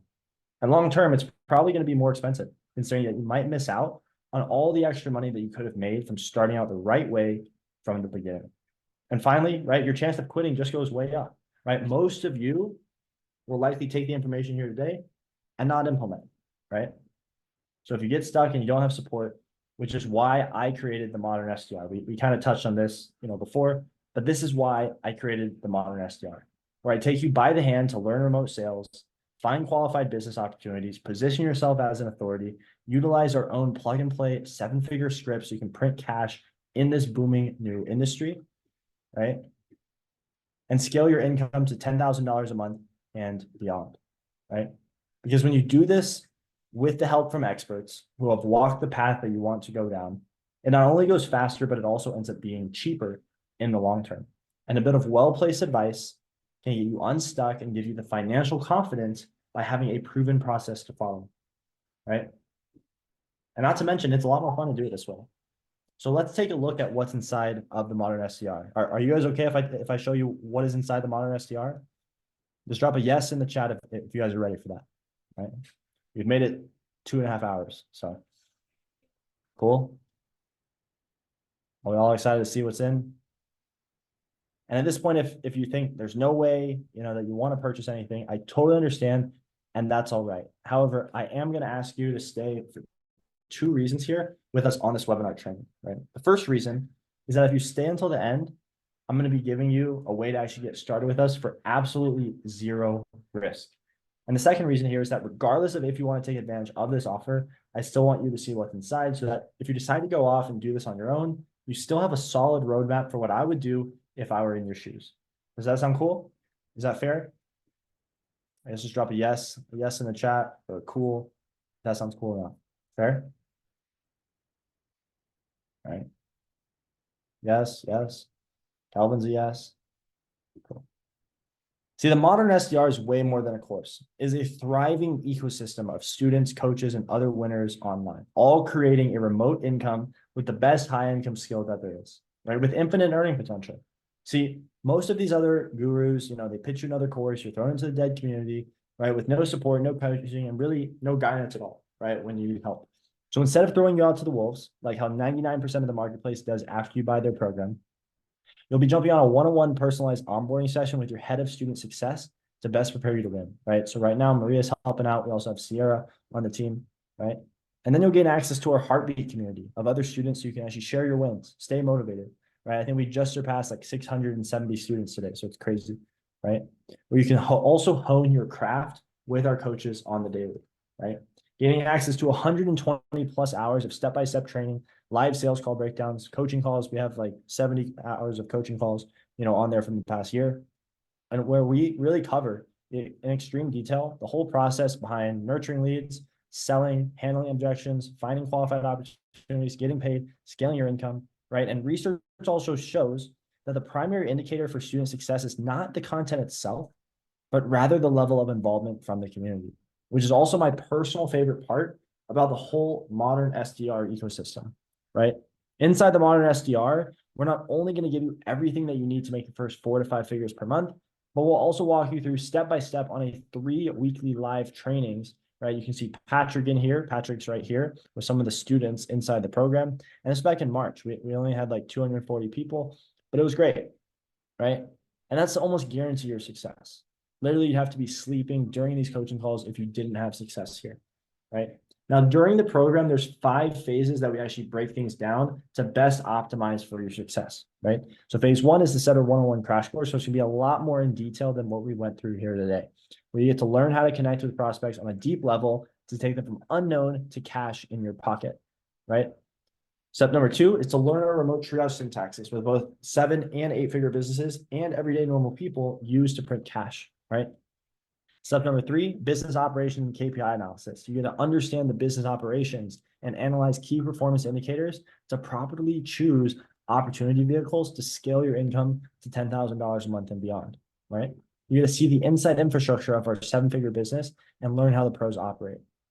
Step number 4 is you get to listen and watch real live sales calls, either that myself or my team has actually had with prospects, and understand the exact reasoning for why people buy. right? And once you go through the first 4 phases, you'll then move on to the certification phase. By this point, you'll have mastered the knowledge portion of the program and then run through the exact interview process that 8-figure companies use to actually hire with their sales teams, right? And this allows you to be prepared to absolutely crush it once you reach out to business owners and hop onto an interview. Now, over the past year, having hired 100+ people onto our team and only retaining the best talent, now paying out nearly $500,000 annually in payroll expenses to our wonderful team, our focus is you. So here's what you'll get. You get full access to the modern SDR, elite remote triage methods, example resumes, live sales calls, private interview training, income calculator, recruitment tools, income scaling mechanisms, and exclusive access to our private community of winners and weekly coaching calls. And I've always been an advocate of charging $15,000 plus for results-driven programs, right? Especially for something where the income potential is almost unlimited. Because the less you pay, the less likely you are to take action and get results. And I hope you saw that here today, right? There's a ton of valuable stuff. And that's why our high-level programs cost from $15,000 to $50,000. That's why our best clients pay that amount monthly with us, right? So after 14 months of testing the modern SDR with 600+ students now and seeing incredible results, right? Like Jason here, right? Who's able to, he matched his monthly salary in Amazon in just 1 week. Ashala here, who went through, she found a setter position, right? Actually getting through and really just crushing it with sales. Amanda here, who's now increasing her base rate, increasing her commissions, right? She's moved to a wholesale account manager position while staying at home with her family, right? Steve here, who closed $100,000 deal. Andrea, who, made $30,000, right? On Andy, who made, $182,000 in his business. Eva, who surpassed 120,000 in cash. Sean, who made $90,000 in a day, right? Jason, who just actually got the most cash collected on his team so far. Jim, who said that the modern SDR is wonderful, learning so much about sales techniques that are actually helping people, right? Not a sleazy salesperson, helping people. Frederick here, who made $3,250 in a day. Leo here, who said that and the coaching helped him level up his skills, right? Leverage pain points, close more deals, already seeing a huge difference. This is literally from like a 15-minute coaching call we did, right? From Maze here, who, made 18,000 in sales in 2 weeks, going from teacher to modern SDR. Shad, who tripled his salary. Jake, who 3x his salary. Savir's killing it, right? I honestly thought of charging the price of 15,800 USD. I mean, we had students making that amount back in 60 days. But when I went to my team and presented them with that price point, with that investment amount, they came back to me and said, Kekoa, we need to make this more accessible to everyday normal people. To impact as many people as possible, we want to make this as accessible to the masses. So 15,000 would be way too much, right? And I thought about it a bit more, especially back when I was 19 years old. If I had all this information inside the modern SDR, it would have made my life a hell of a lot easier, right? But back in those days, I didn't have just money to throw at an online program, buy that online. So once again, I hit the drawing board. So for all of this, right? For all of this, full access to the modern SDR, remote triage methods, elite remote triage methods, example resumes, live sales calls, actual training with our coaches, private interview training, income calculator, recruitment tools, income scaling mechanisms, exclusive access to our private community of winners and weekly coaching calls, which has ultimately allowed students like Frederick to get results like this, right? Tracking for 15,000 to 20,000 in take-home commission every single month, right? Or Jason here, or Shala, or Amanda, or Steve, or Andrea, or Andy, or Eva, or Sean, right? Or Jason, or Leo, or Jim, or Matt, right? May, Shad, Jake, Severe, Alejandro, right? Or Aaron here, who made 30,000 from one deal, right?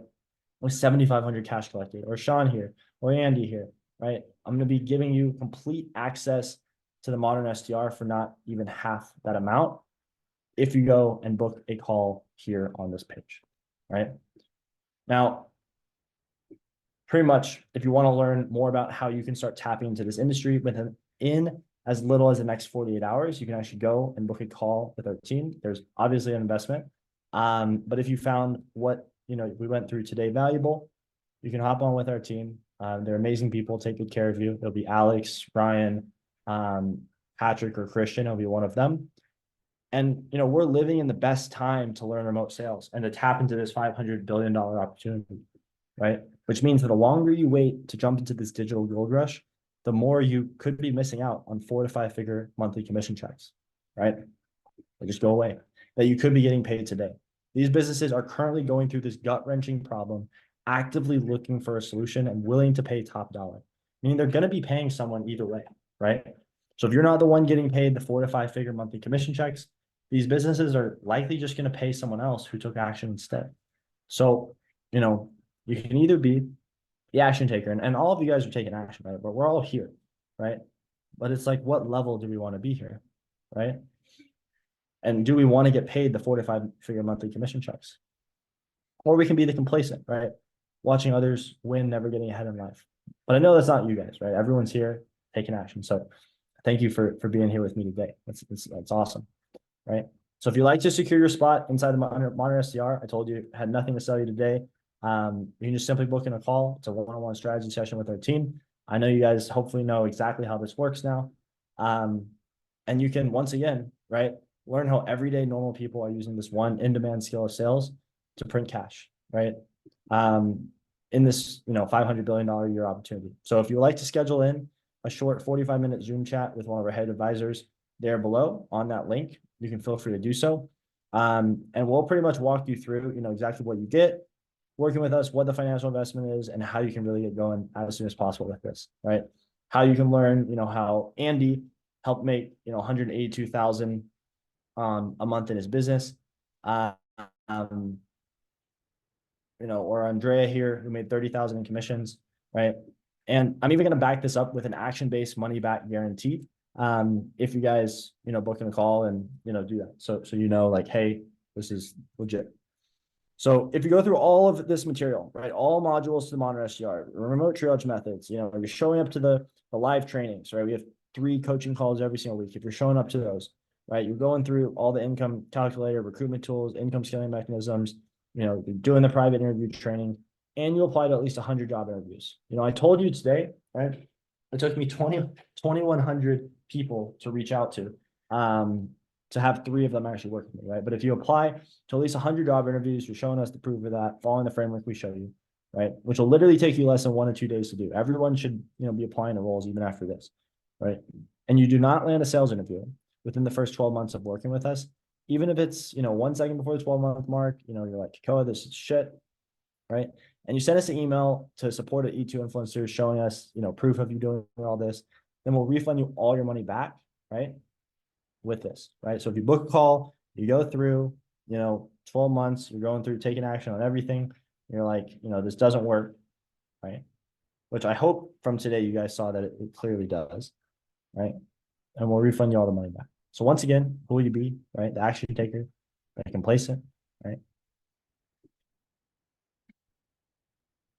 And if you'd like to secure your spot inside Modern SDR, you can book in a call with our team below and learn how everyday normal people are using this one skill of sales to absolutely print cash.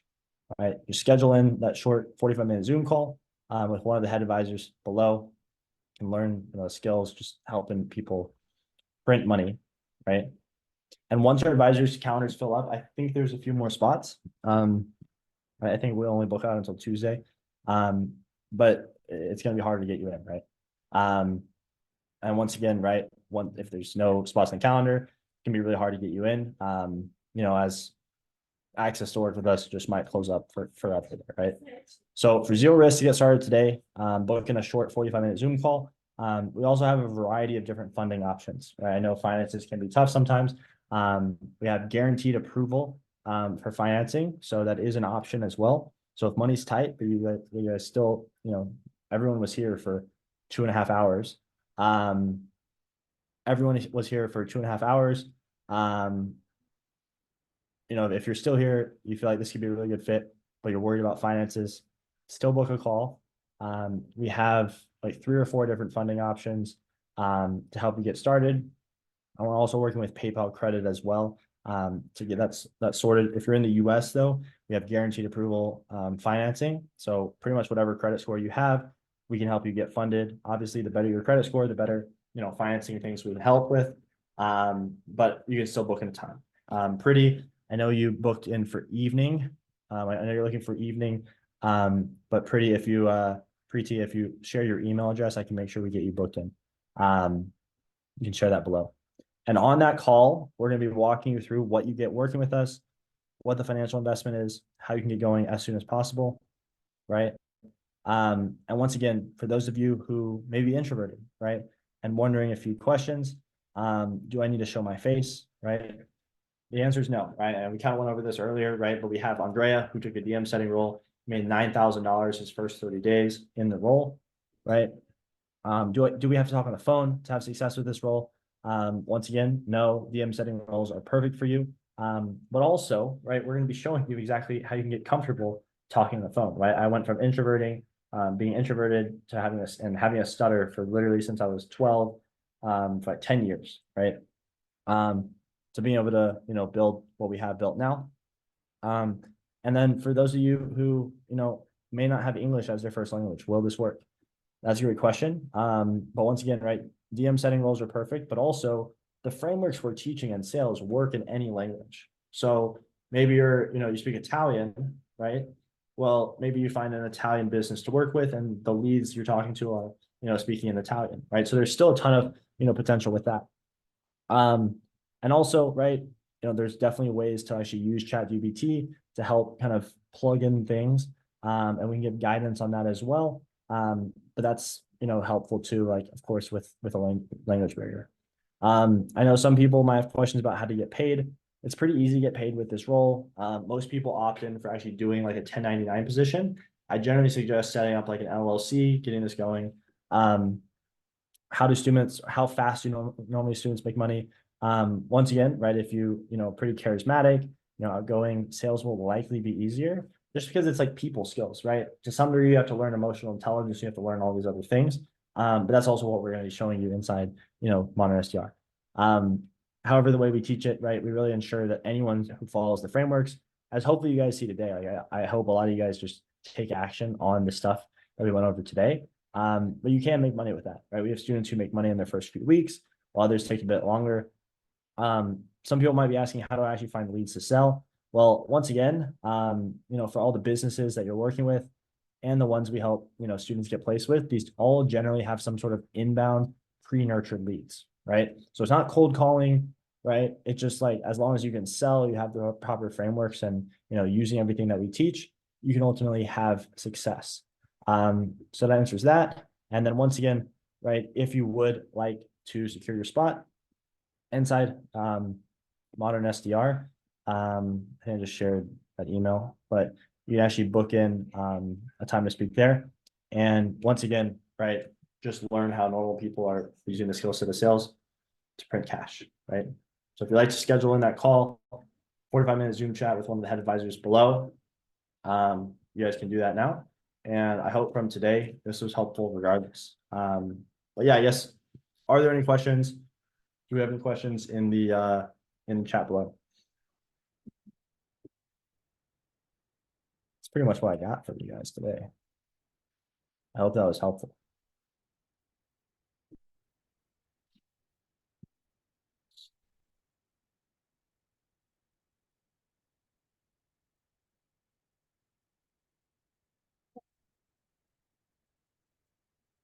Nicholas, it was helpful. Steven, awesome. It's good, guys. Sweet.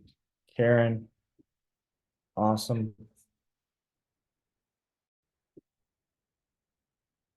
Pretty awesome.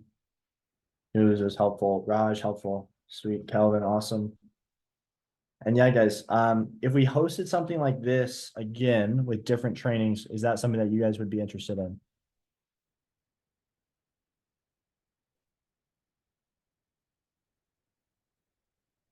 I guess the question is like, would people show up if we did something like this again? Cool. Nicholas would show up. Elaine would show up. Awesome. Robert would show up. Sweet. Kirk. Epic man. Got clear. Calvin said yes. Awesome. Sweet, y'all. Well, I appreciate it. It's really late here, so I'm gonna head out, but I hope this was solid. And once again, we'll just leave this on too. Pretty, I'll send I'll send the link there and we can set up a time as well to chat with you. So NFL, thank you. I'll be sticking around answering a few questions, but we'll just kind of be wrapping up. Once again, too. So you guys all stuck around until the end. So regardless of if you decide to join us inside, I'm going to be sharing. Once again, this is hold on. This is the free gift. So once again, you guys, thank you, Robert. So once again, because you guys stayed until the end, that's going to be just a kind of breakdown of more of the stuff we went over today. So let me just share that real quick. So this will kind of go over what we went over today as well. You guys should be able to access that in here. So yeah, so we're up to almost 680 students now, so that's cool. But yeah, so there's gonna be a few more modules in there. I think we have more on the DM setter crash course, and then also the 5 stages of awareness. I think this will be pretty helpful for you guys. So understanding this is like really important inside. And then you can also see some of the coaching calls too from our coaches as well. So if you guys want to see that, and then also you can gain access to some of the testimonials. I think there's probably like an hour or two of like testimonials in there. It's like interviews with students. So you can actually see like what they did to like get results with this and have the most success. So yeah, Karen, if you send me your email as well, I will make sure to see if we can set up a different time.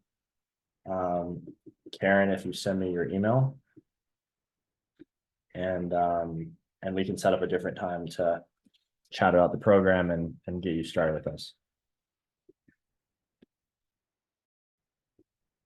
Once again, too, I know finances might be an issue for some people. So we actually have funding options for all of our students.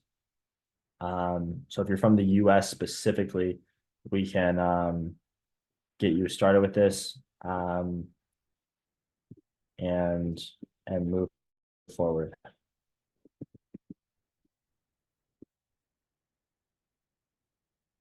Karen Harris. Nuz M, if you send me your email, I can reach out with some more details. Cool. But yes, do we have any other questions? Have any other questions today? I'll be sticking around for a little bit. Hopefully you guys are okay if I'm kind of eating now, but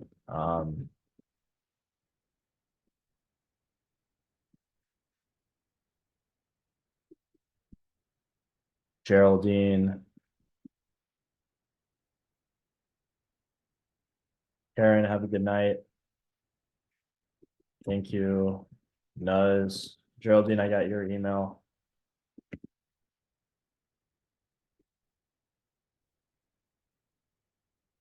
And also, if everyone can say, let me know where you're from to Nuz and Geraldine, just for funding options.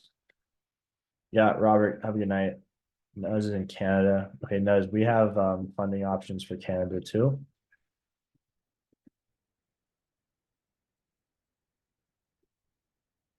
Okay, so Nuz, we can get you funded if you need. Sweet. Tanzania, we got people from everywhere. It's crazy.